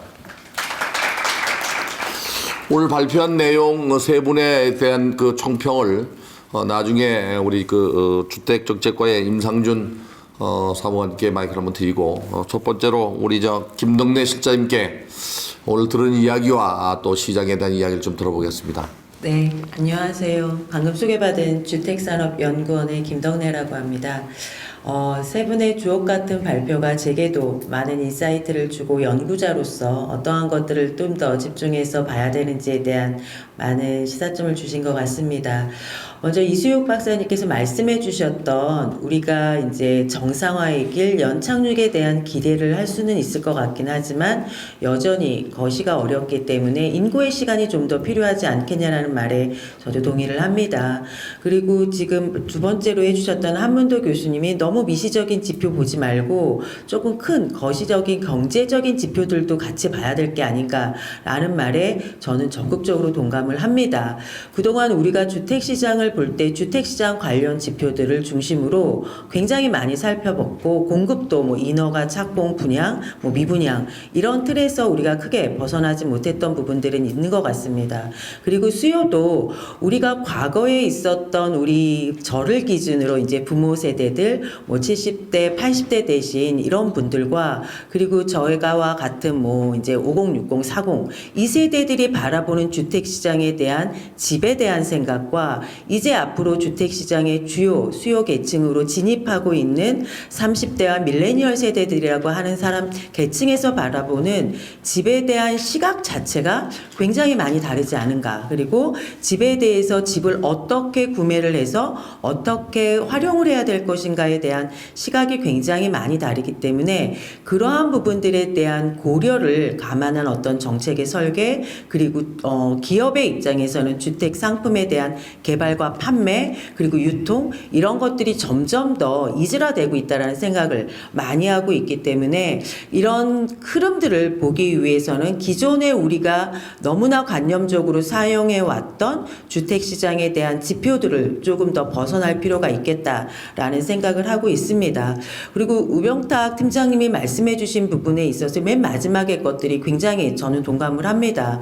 이게 집을 살까요 말까요 라는 질문을 저도 굉장히 많이 받습니다. 같습니다. 그런데 진짜로 잘 모르겠고 그 현상들이 전망의 어떤 기법이라든가 이런 거의 차이가 아니고 우리가 점점 더 국지화, 세방화되고 있고 양극화가 되고 있고 격차가 굉장히 심해지고 있는 상황에 있어서는 그럴 수밖에 없는 현상이기 때문에 각자의 입장에서 상품 중심으로 의사결정을 하는 것이다 라고 하는 부분에 동의를 합니다. 그렇다라고 하면 우리의 제도와 어떤 시장의 정보들이 개인들이 개인에 맞춘 의사결정을 할 수 있는 환경인가 라는 것점에서 본다라고 하면 그 부분은 굉장히 미약한 것 같습니다.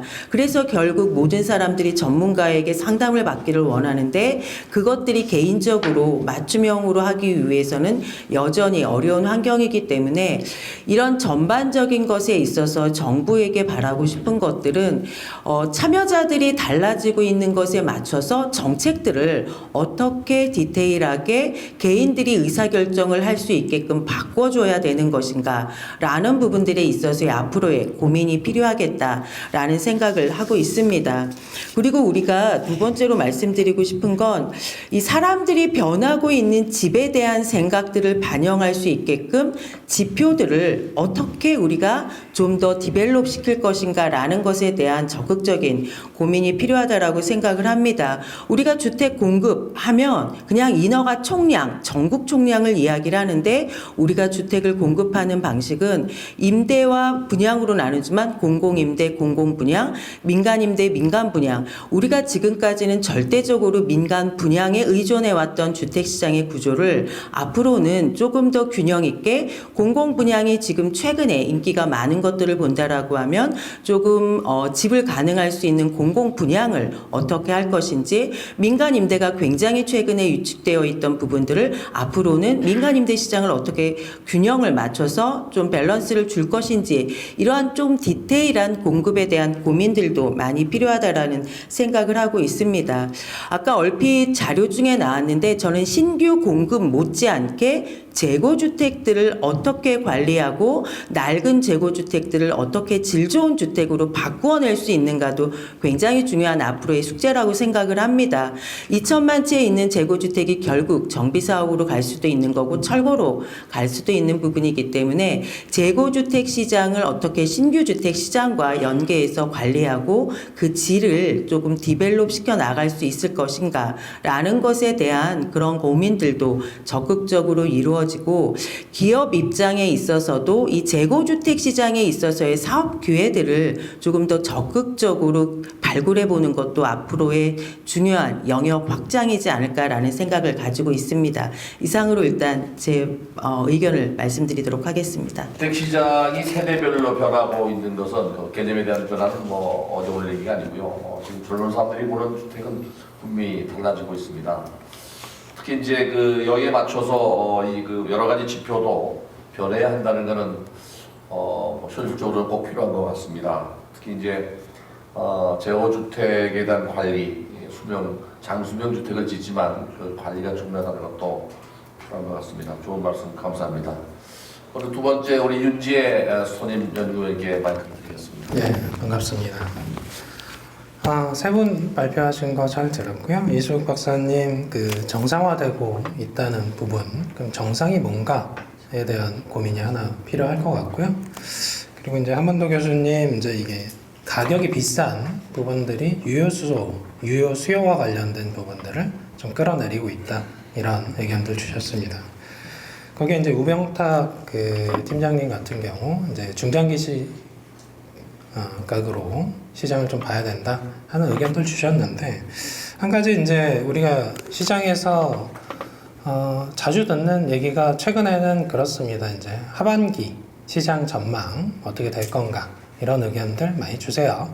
근데 한 가지 의문점은 우리가 이 금융의 시각으로 부동산 시장을 바라보면서 단기적인 어떻게 보면 반기잖아요. 그래서 지금 6월인데 하반기 시장 전망이 과연 중요하냐에 대한 의문점이 하나 있고요. 그래서 정확한 질문은 내년이나 혹은 2025년 정도에 어떻게 될 거냐에 대한 게 사실은 더 중요한 부분이 아닌가 싶습니다. 왜 그러냐면 증권 이런 금융자산과 달리 지금 사서 12월에 팔려고 의사결정하시는 분들은 사실 거의 없습니다. 투기꾼이 아니고서는. 그렇다 보면 최소한 2, 3년 정도의 시각을 가지고 시장을 볼 필요가 있고요. 그리고 이제 추가적으로 제가 드릴 말씀은 우리가 이제 시장 어떤 전망을 할 때 굉장히 가정법을 많이 씁니다.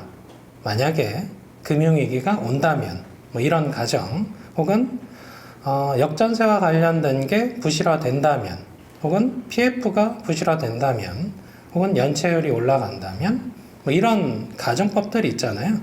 그 가정을 하게 되면 사실 그러니까 위기에 대한 가정이잖아요. 그럼 하락 전망으로 어떻게 보면 시각이 쏠릴 수가 있는데요. 여기서 이제 하나 설명을 드리면, 우리가 이제 주로 2007년에서 2008년 그때 이제 금융위기 시기에 오면서 이제 가격이 하락했었는데, 그때랑 이제 비교를 많이 하지 않습니까? 그럼 그때와 지금을 비교하는 게 맞는지에 대한 평가를 한번 해봐야죠. 우리가 이제 과거로 한번 가서 2007년에 그때 당시에 이제 노무현 정부였죠. 그때 2007년에 뭘 했냐면 민간택지 분양가 상한제를 도입을 하기 시작합니다. 그러면서 그때 제시한 부분들은 2007년까지 인허가를 받게 되면 민간택지 분양가 상한제에서 면해주겠다 했죠. 그리고 2008년에 이명박 정부를 맞이합니다. 그러면서 이제 글로벌 금융위기 국면으로 가죠. 그때 당시에 이제 트리거가 명확합니다. 미국 쪽에서 이제 리먼 브러더스 사태라는 것들이 터지면서 경기 위축 혹은 경기 침체가 발생했죠. 그러면서 동시에 그때부터 미분양이 급증하기 시작합니다. 그래서 연간 한 16만에서 한 17만 사이 정도 되는 미분양이 추가가 됐었고, 그리고 이명박 정부에서 보금자리 주택지구 개발 계획들을 바로 발표하죠. 2008년에. 그래서 강남에서도 반값에 이제 주택을 공급하겠다. 이런 국면들이 있었고요. 그리고 2008년에 우리가 두드러지게 보셔야 되는 부분들은 고가 지역도 같이 빠졌습니다. 근데 우리가 작년을 한번 반추해 보시면 그때랑 비교했을 때 고가 지역이 과연 빠지고 있는지에 대한 의견들이 하나 필요하고, 그럼 현재 미분양이 뭐 10만 채를 예상하신 분도 계셨습니다만 지금 이제 감소하고 있죠. 그래서 이런 부분들 봤을 때 과연 2007년, 2008년 이때 이제 민간택지 분양가 상한제 시행되면서 고분양가 논란이 있다 보니까 미분양이 급증하던 그 시기와 비교해서 시장 전망을 하는 게 과연 맞는지에 대한 평가가 필요한데, 저는 사실 미스매칭 되는 게 굉장히 많지 않나라는 생각이 있습니다. 그래서 어떻게 보면 지금 우리가 이제 하반기 전망할 때 이게 하락으로 전망을 하게 되면 크게 우려되는 부분들이 4가지 정도가 있습니다. 일단 역전세와 관련된 게 가장 크죠. 역전세가 그러면 시장에 우려감을 더할 거다라는 전제를 하려면 정부에서 대책 마련을 안 해야 됩니다. 우리가 1.3대책 그 연초에 발표했잖아요. 그러면서 시장을 경착륙하던 시장을 연착륙으로 돌려놨는데, 역전세 이슈도 사실은 그와 비슷하다고 보고 있습니다. 제가 이제 데이터상에서 볼 때는 하반기에 역전세 되는 물량이 절반 이상을 차지하긴 합니다. 다만 대책이 없다면 이 부분들은 매매시장 쪽에 물건을 던지는 이슈로도 작동을 하겠죠. 다만 정책을 마련하는 중에 있잖아요. 보면 DSR 쪽에서의 다주택자 규제 완화하는 부분들이 하나 있고, 그리고 전세 보증금 수준에서는 대출을 좀 여력을 확대해주는 형태들이 되는데, 이 부분들이 정말 대책으로 나오게 되면 과연 역전세 이슈가 하반기에 충격이 될 거냐, 경착륙으로 갈 거냐 보면 저는 연착륙될 가능성이 이 대책이 나오면 가능하다 보고 있습니다. 그럼 가정법을 넣을 때 역전세 이슈와 관련된 부분들은 정책 부분들을 같이 연결고리로 해서 전망을 해주시는 게 맞지 않나라는 생각이고요. 그 다음 토론 기회가 있다면 그때 다시 발언하도록 하겠습니다. 네. 단기적인 그 시장 전망보다는 2, 3년을 내다보는 전망이 더 필요하다는 게 얘기인 것 같습니다. 최근에 그 단기적으로 서초, 강남, 송파, 용산 그리고 하남, 화성 일부 지역이 가격이 반등했지만 돌아보면 전부 다 미미한 상태에서 규제적입니다. 그죠? 그리고 이 하남시와 화성은 공동택지입니다. 그런 저희가 이걸 전반적인 시장 반등이라고 볼 수 있겠는가? 그 단기적인보다는 2, 3년 내려봐라는 게 요지인 것 같고요. 특히 이제 과거 추이가 미래를 예측할 수 있는 데이터가 되겠는가에 의심을 갖고 계신 것 같아요. 또 맞는 것 같습니다. 물론 지가 변동은 미래, 과거의 추이를 가지고 미래를 예측하지만 최근에 여러 가지 상황이나 정책이 변화가 있기 때문에 그런 것 같습니다. 제가 한 달 전에 의료진단하고 그제 백분토론에서 똑같은 얘기를 했습니다만 역전세 대책에 대해서 정부는 분명히 내놓을 겁니다. 그러려면 아마 정부가 생각하는 것처럼 연착륙이 가능하지 않겠다는 것에 동의하시는 것 같습니다. 정책 변수에 대한 이야기도 하셔서 시장을 분석한 것 같습니다. 자, 그 다음은 제 옆에 우리 이주연 지주옥션 선임연구원입니다. 경매 시장에서는 아마 지주옥션이 제일 가장 큰 것 같아요. 네, 안녕하세요. 지주옥션 이주연입니다. 일단 저희 경매 시장에 대해서 잠깐 말씀을 한번 드려보도록 하겠습니다. 일단 아까 우병탁 팀장님께서 일단 서울 경매 물건이 그렇게 많이 증가하고 있지 않다라고 말씀을 해주셨는데요. 맞습니다. 서울 같은 경우는 그렇게 뭐 영끌족들이 예전에 이제 그렇게 예측을 많이 했었죠. 영끌족들이 이제보다 버티지 못해서 경매로 많이 나올 것이다라고 이제 그렇게 얘기를 많이 했는데 지금 서울에 있는 그런 경매 물건들이 많이 증가하고 있는 추세는 아닙니다. 근데 경기나 인천 지방 쪽에서는 조금 증가를 하는 모습을 볼 수가 있고요. 2022년도 1월 달부터 5월 달까지 6,500건 전국 기준으로 6,500건이 진행을 했었는데 제가 2023년도 1월부터 5월까지 보니까 지금 1만 건 이상이 넘어갔더라고요. 그러니까 전년 동기에 대비해서는 한 60%가량이 증가를 했습니다. 추세적으로 봤을 때는 올해 한 2만 건 정도를 넘지 않을까라고 예상을 하고 있습니다. 그리고 경매 시장에 대해서 서울 아파트 낙찰가율에 대해서 조금 말씀을 드리면은요. 그러니까 낙찰가율이라는 게 감정가 대비해서 얼마의 낙찰이 됐느냐 그런 비율을 얘기하는 건데요. 만약에 낙찰가율이 70%다 그러면은 감정가 대비 10억짜리가 7억에 낙찰이 됐다라고 볼 수 있는데 지금 서울 아파트 낙찰가율을 보면은 70% 중반대입니다. 75%를 지금 기록을 하고 있어요. 근데 2021년도에 한창 상승장이었을 때는요, 서울 아파트가 120%까지 올라갔었죠. 전국 기준으로는 103%까지 올라갔습니다. 그러니까 지금 현재 낙찰가율이 굉장히 낮은 수준에 있고요. 이거는 글로벌 금융위기 때 직후보다는 더 낮은 수준에 지금 있다라고 말씀을 드릴 수가 있습니다. 그런데 지금 저번 달이죠. 5월 달에 제가 서울 아파트 낙찰가율을 집계를 해보니까 몇 개월 연속 70%대를 유지하다가 5월 달에 81.1%를 한번 기록을 했었거든요. 그러니까 몇 개월 만에 이제 80%로 올라갔는데 이게 과연 서울 아파트 시장이 반등하고 있는 것인지에 대한 약간 이제 많은 질문을 받았는데 제가 아파트 낙찰된 사례들을 보니까요. 80%를 올라가게 된 계기가 강남권에 있는 아파트들이 다 견인을 했습니다. 특히나 이제 토지거래 허가구역으로 묶여 있는 곳들이 좀 상당히 많은 낙찰가율이 상승률을 보였는데요. 경매 같은 경우는 토지거래 허가 의무가 없다 보니까 사실 재건축 이슈나 이런 아파트들 같은 경우는 현금 여력이 있으신 분들이 낙찰을 받고 바로 실거주를 안 하고 임대로 놓을 수 있기 때문에 경매 시장에서 오히려 좀 공격적으로 이렇게 접근하는 모습을 볼 수가 있거든요. 그러니까 이런 곳들이 아닌 비강남권 같은 경우는 아직도 70%대를 유지하고 있다라고 볼 수가 있습니다.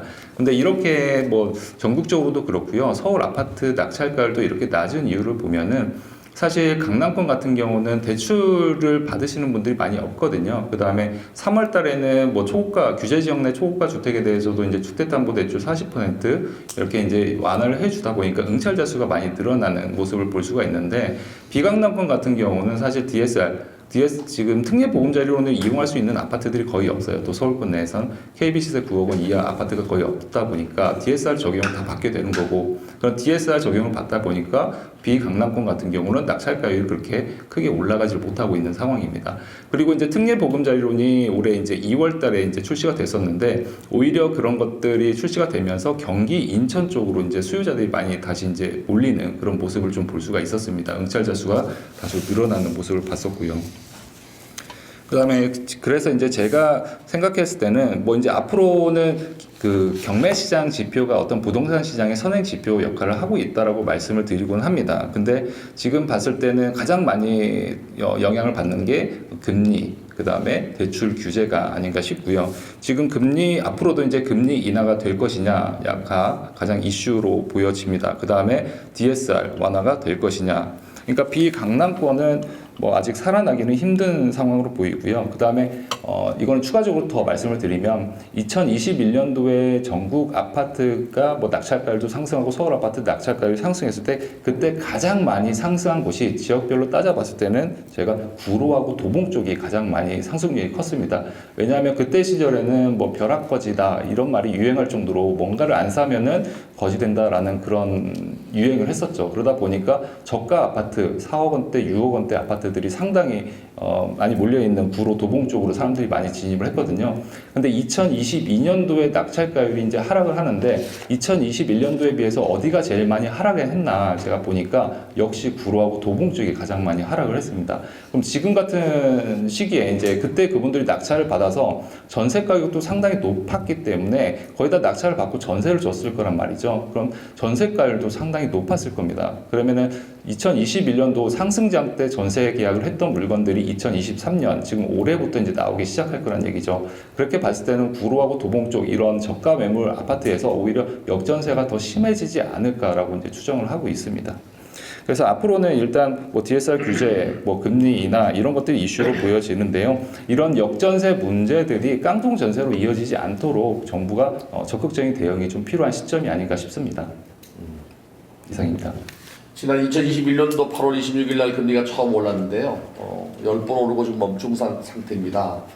아까 우리 이수옥 연 손임연구원이 발표하신 대로 금리가 오르면 2, 3개월 후가 꼭지점이라고 한 게 맞듯이 2021년도 11월, 12월이 가장 높았던 것 같습니다. 그때 전세 가격이 또 가장 높았던 것 같고 그게 올해 아마 이제 연말에 돌아올 텐데 거기에 대한 대책이 필요하다 하는 거를 말씀하신 것 같습니다.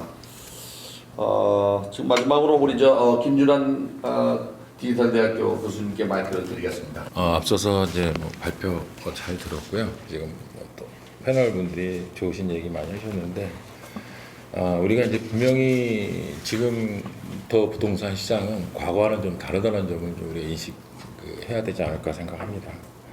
지금까지 부동산 시장은 여러 가지 예를 들어서 금리 지금 그다음에 정책이라든가 이런 부동산 시장 지표에 의해서 움직였다면 앞으로는 좀 다른 패턴으로 되지 않을까 생각합니다. 먼저 이제 그리고 앞으로 향후 부동산 시장이 어떻게 되느냐 살펴보면 금리 문제, 그다음 아까도 말씀드렸지만 이 전세 사기나 역전세, 깡통 전세 이 부분이 제가 보기에는 이것이 이제 올해 말 내년 초까지 원활하게 해결이 안 되면 이게 주택 시장에 굉장한 파급 효과가 올 수 있을 것 같습니다. 왜냐하면 전세 시장이 안정이 안 되면 우리가 주택 가격을 떠받드는 가장 큰 힘이 갭 투자거든요. 이 갭 투자가 이루어질 수가 없는 상황이 되고 그에 비해서 이제 뭐 매도 물량은 나오기 때문에 아마 가격이 굉장히 주택 시장이 좀 불안해질 것이다. 뭐 규제 완화는 뭐 여러 가지 규제를 완화를 하고 있지만 결국은 내년 총선에서 국민의힘당이 다수석을 차지하지 않는 한 결국은 이제 뭐 시행령 개정으로 정책을 필 수밖에 없기 때문에 그 바라는 효과가 그렇게 크지 않을 것이다라는 부분이고요. 저는 이제 지금까지 뭐 말씀드린 이런 상황보다 우리가 이제 다른 시점을 봐야 된다는 겁니다. 그래서 고령화, 저출산, 인구 감소, 지방 소멸, 지방 도시 소멸이라는 부분이죠. 일본은 2005년부터 인구가 줄기 시작했어요. 20년이 됐습니다. 그러나 도쿄 인구는 줄지가 않아요. 그러니까 일극으로 인구가 집중하는 현상인데 도쿄의 출산율이 젊은이들의 출산율이 지방 도시 출산율의 율보다는 상당히 낮습니다. 그러니까 도쿄 일극으로 인구가 집중하는 젊은이들이 집중하는 것이 일본 전체의 인구 감소를 가속화시키고 있다는 거죠. 그러니까 결국은 전체적으로 일본 자체가 그걸 소멸하는 시기를 단축시킨다는 거죠. 그래서 이제 결국은 우리가 지금까지는 정책이라는 것이 서울 수도권, 지방 도시 이런 것들에 다 가격이 이제 뭐 어느 정도 상승할 것이다라는 기본적인 생각을 갖고 정책을 폈다면, 저는 개인적으로 이제 서울 수도권 일부 지역을 제외한 도시들은 저는 대세 하락기, 장기 하락 국면으로 접어들었다고 조심스럽게 얘기를 할 수 있습니다. 예. 그래서 앞으로 이제 서울 수도권 일부 지역을 제외한 다른 우리나라의 대부분의 도시들은 주택 가격 상승이 아니라 공실이라든가 이런 관리적인 측면이 정책적으로 이루어져야 될 것 같고요. 결국 규제라든가 전체적인 정책적인 부분은 대부분 서울과 수도권 쪽으로 한정된 그런 집중된 정책을 펴야 될 거라고 생각합니다. 다만 이제 다른 게 일본은 부동산 가격 폭락이 이루어진 이후에 인구가 줄어들었는데, 우리는 지금 우리가 이제 가격 하락기, 장기 하락 국면으로 우리가 접어들 수도 있다는 전제에 보면, 우리는 인구가 먼저 준 상태에서 지금 가격이 이제 급락을 한 겁니다. 근데 인구가 줄어드는 인구 감소기로 진입을 한 이후에는 우리가 생각했던 거 이상으로 굉장히 주택시장의 파급 효과가 크다는 겁니다. 우리는 이제 지금부터 서서히 경험을 하는데, 우리 출산율이 0.78입니다. 일본이 0.4가 좀 안 돼요. 그런데도 일본이 인구 감소하면서 20년이 지나는 동안 그 인구 감소에 대한 이 충격파를 정책적으로 이겨내지 못했다는 겁니다. 그래서 저는 개인적으로 이런 지금 앞서서 발표하신 분들처럼 주택 가격이 앞으로 향후 어떻게 되고 오를 거고 언제 오를 것인가 이런 부분도 중요하지만, 앞으로는 우리가 이제 그 서울 수도권에 대한 이 정책적인 부분과 다른 도시에 대한 주택이라든가 부동산 정책에 대한 부분을 우리가 완전히 다 분리해서 서서히 실현해 나가야 될 때가 아닌가 생각합니다. 그래서 일본에는 이런 말이 있습니다. 마지막으로 이런 말이 있습니다. 양극화가 아니라 상극화예요. 부동산이 가격이 떨어지지 않고 오르는 것, 그 다음에 부동산 가격이 떨어지는 것, 나머지 하나는 부동산 가치가 제로이거나 마이너스인 부동산. 우리도 아마 이런 가치가 제로이거나 마이너스인 부동산이 상당히 있고 앞으로 점점 늘어날 겁니다. 그러니까 이런 측면에서 양극화보다는 이제 나머지 상극화 측면에서 이런 가치가 제로이거나 이런 마이너스인 이런 부동산에 대한 부분에 대한 대책도 필요하지 않나 이렇게 생각합니다. 이상입니다. 인구 감소에 따르는 주택 정책이 필요하다는 주택 시장 변화에 대한 예측 또 대응이 필요하다는 얘기로 요약이 됩니다. 자, 네 분의 그 발표 토론자와 또 세 분의 발표자에 대한 이야기 모두 좀 정리해서 우리 국토부에서 나오신 우리 임상준 사원님께서 좀 정리해서 말씀드리고 정부의 정책이 어떤 것이 있는지 한번 들어보겠습니다. 예, 국토부 임상준 사무관입니다. 일단 먼저 세 분의 발표자분들과 또 네 분의 패널분들께서 정말 좋은 말씀 많이 해주셔서 먼저 감사드린다는 말씀 드리겠습니다. 처음에 이수혁 박사님께서 말씀하셨던 이제 금리와 유동성이 최근 집값 변동의 주요 요인이다라는 말씀은 정말 많은 의미가 있는 것 같습니다. 특히 이제 작년 10월달에 이제 주택담보대출 금리가 정점을 찍고 내려오면서 이제 한 2개월, 3개월 정도 후행을 해서 이제 가격도 역대 최대 하락폭을 찍고 다시 둔화가 되고 있는 상황이라고 보입니다. 다만 이제 한문도 교수님께서 말씀하셨던 것처럼 이제 가격의 예를 들어서 주간이라든지 월간이라든지 이런 단기적인 변동을 보는 것이 아니라 좀 더 장기적인 관점에서 구조적인 변화를 살펴볼 필요가 있다라는 말씀에도 동의하는 바입니다. 그리고 오병탁 팀장님께서 말씀하셨던 이제 다주택자에 대한 어떤 과도한 세제 문제라든지 또 세금 줄다리기의 문제에 대해서는 정말 정책 담당자로서 많은 생각을 하게 하는 말씀이었던 것 같습니다. 그래서 최근의 시장 상황은 이제 집값 바닥론이라는 말이 굉장히 많이 나오고 있습니다. 다만 이제 이게 거시여건이라든지 역전세 상황 그리고 이제 아직까지 높은 시중 금리 등을 고려를 했을 때 바닥론인지 여부에 대해서 그리고 전국적인 집값 상승으로의 반전 여부에 대해서는 좀 가능성이 제한적이라고 판단이 됩니다.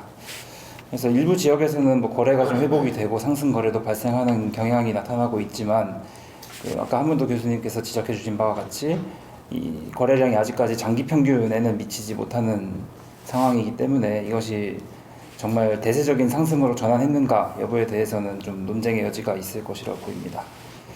그래서 오늘 패널분들께서 말씀해 주셨던 사항들을 간단히 요약을 해보면 이제 단기적으로는 작년 하반기 이후에 지속되고 있는 어떤 시장 위축과 그리고 회복 국면에 대한 해석, 그리고 역전세 상황에 대한 지적들이 있었고, 또 중기적으로는 어떤 안정적인 주택 공급 기반의 구축과 그리고 주거 안정 정책, 그리고 장기적으로는 저출산 고령화라든지 지방 수도권 양극화라든지 이런 어떤 사회 구조의 전반적인 변화에 대한 말씀들을 해주셨습니다. 그래서 정부 정책에 대해서 간단히 말씀을 드리면, 일단 주택시장 정상화에 대해서 작년에 발표했던 규제 정상화 정책들은 대부분 이제 완료가 된 상황이고, 일부 법 개정 사항, 그러니까 실거주 의무라든지 재건축 초과이익 환수, 그리고 취득세 중과 완화 같은 어떤 법 개정 사항들을 제외하고는 대부분 완료를 한 상황입니다. 다만 이제 역전세 같은 경우는 많은 전문가들께서 지적을 해주셨다시피 하반기에 좀 이슈가 될 것이라고 생각이 됩니다. 이제 2021년도에 전셋값이 이제 크게 상승을 했을 때 체결했던 계약들이 이제 하반기에 계약 기간이 만료가 도래가 되면서 또 역전세가 좀 일부 불가피하게 발생하는 측면이 있을 것으로 보이고요. 이에 대해서 이제 이미 금년 1월달 그리고 작년 11월, 12월 한 3개월 정도에 걸쳐서 이제 역전세에 대해서 어떤 보증금 반환 목적의 주담대 대출 완화라든지 이런 규제 완화들을 일부 시행을 한 바가 있고요. 다만 이제 역전세가 심화될 경우에 향후에 어떻게 보증금 반환을 원활하게 만들 것인지에 대해서는 아직까지 관계부처 간의 협의가 진행되고 있습니다. 그래서 향후에 이제 장기적으로 사회 구조가 어떻게 될 것인지, 그리고 주거 정책이 어떻게 흘러가야 될 것인지에 대해서도 앞으로 또 많은 논의가 있어야 될 것 같습니다. 아까 김덕래 시장님께서 말씀해 주셨다시피 어떤 시장의 참여자들이 변화하는 모습에 대해서 앞으로 좀 반영을 할 필요가 있다라는 생각이 들었습니다. 그러니까 이제 저출산 고령화라든지 이런 굉장히 큰 이슈지 않습니까? 이제 이런 이슈들에 대해서 저희가 앞으로 어떻게 대응해 나갈 것인지, 그리고 주거뿐만 아니라 뭐 교육이라든지 일자리라든지 이런 여러 가지 다양한 부문에 있어서의 연계 문제도 생각을 해야 될 것 같고요. 그래서 이런 여러 가지 정책들, 그리고 인구 구조 변화에 대응하는 방안들도 앞으로 좀 오늘을 비롯해서 다음번 또 기회를 빌어서 많은 논의가 있었으면 좋겠다는 생각을 하였습니다. 그래서 오늘 들은 좋은 말씀들은 앞으로 정책 방향에 반영할 수 있도록 노력을 기울이겠습니다. 감사합니다. 정부는 시장을 어느 정도 이해하고 있는 것 같습니다. 오늘 발표자 중에서 우리 국토연구원의 선임위원께서 발표하신 허니콤 사이클 모델의 5국면 진입은 시장이 장기적으로 U자든 L자든 침체되고 횡보될 가능성이 있다는 것을 말할 수 있는데요. 그런데 무역 수지 쪽에서 볼 때는 지난 1월 달에 126억 9천억 달러가 적자를 봤죠. 근데 이게 2월, 3월, 4월 지나면서 53억 달러, 46억 달러, 26억 달러, 지난달에 21억 달러 적자를 봐서 무역 수지는 개선되고 있습니다. 금리가 아무리 오르고 내려도 유동성 자금이 많으면 시장에 영향을 주지요. 또 특히 이제 금리가 오르고 내린다 하더라도 경기가 침체되면은 수요자들은 집을 살 수가 없게 됩니다. 경기가 좀 좋아지고 금리가 내리면은 시장은 분명히 좋아질 거라고 보여집니다. 당분간 아마도 이런 침체 국면이 좀 지속되지 않나. 그래서 아마 오늘 발표한 세 분이 좀 2, 3년, 4, 5년 장기적으로 보고 시장을 예측해야 된다는 것으로 들립니다.